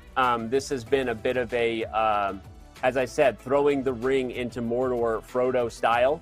It is done when it comes to the acquisition of PMG. There's been a lot more to it than people think and a lot of hard work. So to everyone who kind of brought that to be possible, we genuinely believe that there's so much good stuff ahead for the years of chess. We are going to be talking in 10 years about, remember when they thought 6 million daily active users was a big deal? And now we're where we are, right? And we believe that's where we're headed. We hope you guys are all along with us for that journey. And for the entire company of Chess.com, which is now one with the Play Magnus group, for all of us in the chess family and the crew that works super hard, I want to say thank you for being here. Thank you for watching. Thank you for your support. And I cannot wait to see you on the other side of the calendar year, because yours truly will not be on TV again until we are in the year of 2023. So my best wishes to all of you. Enjoy the holiday season. Be safe for everyone. This has been the State of Chess.com. I'm Danny Wrench, and thank you for watching.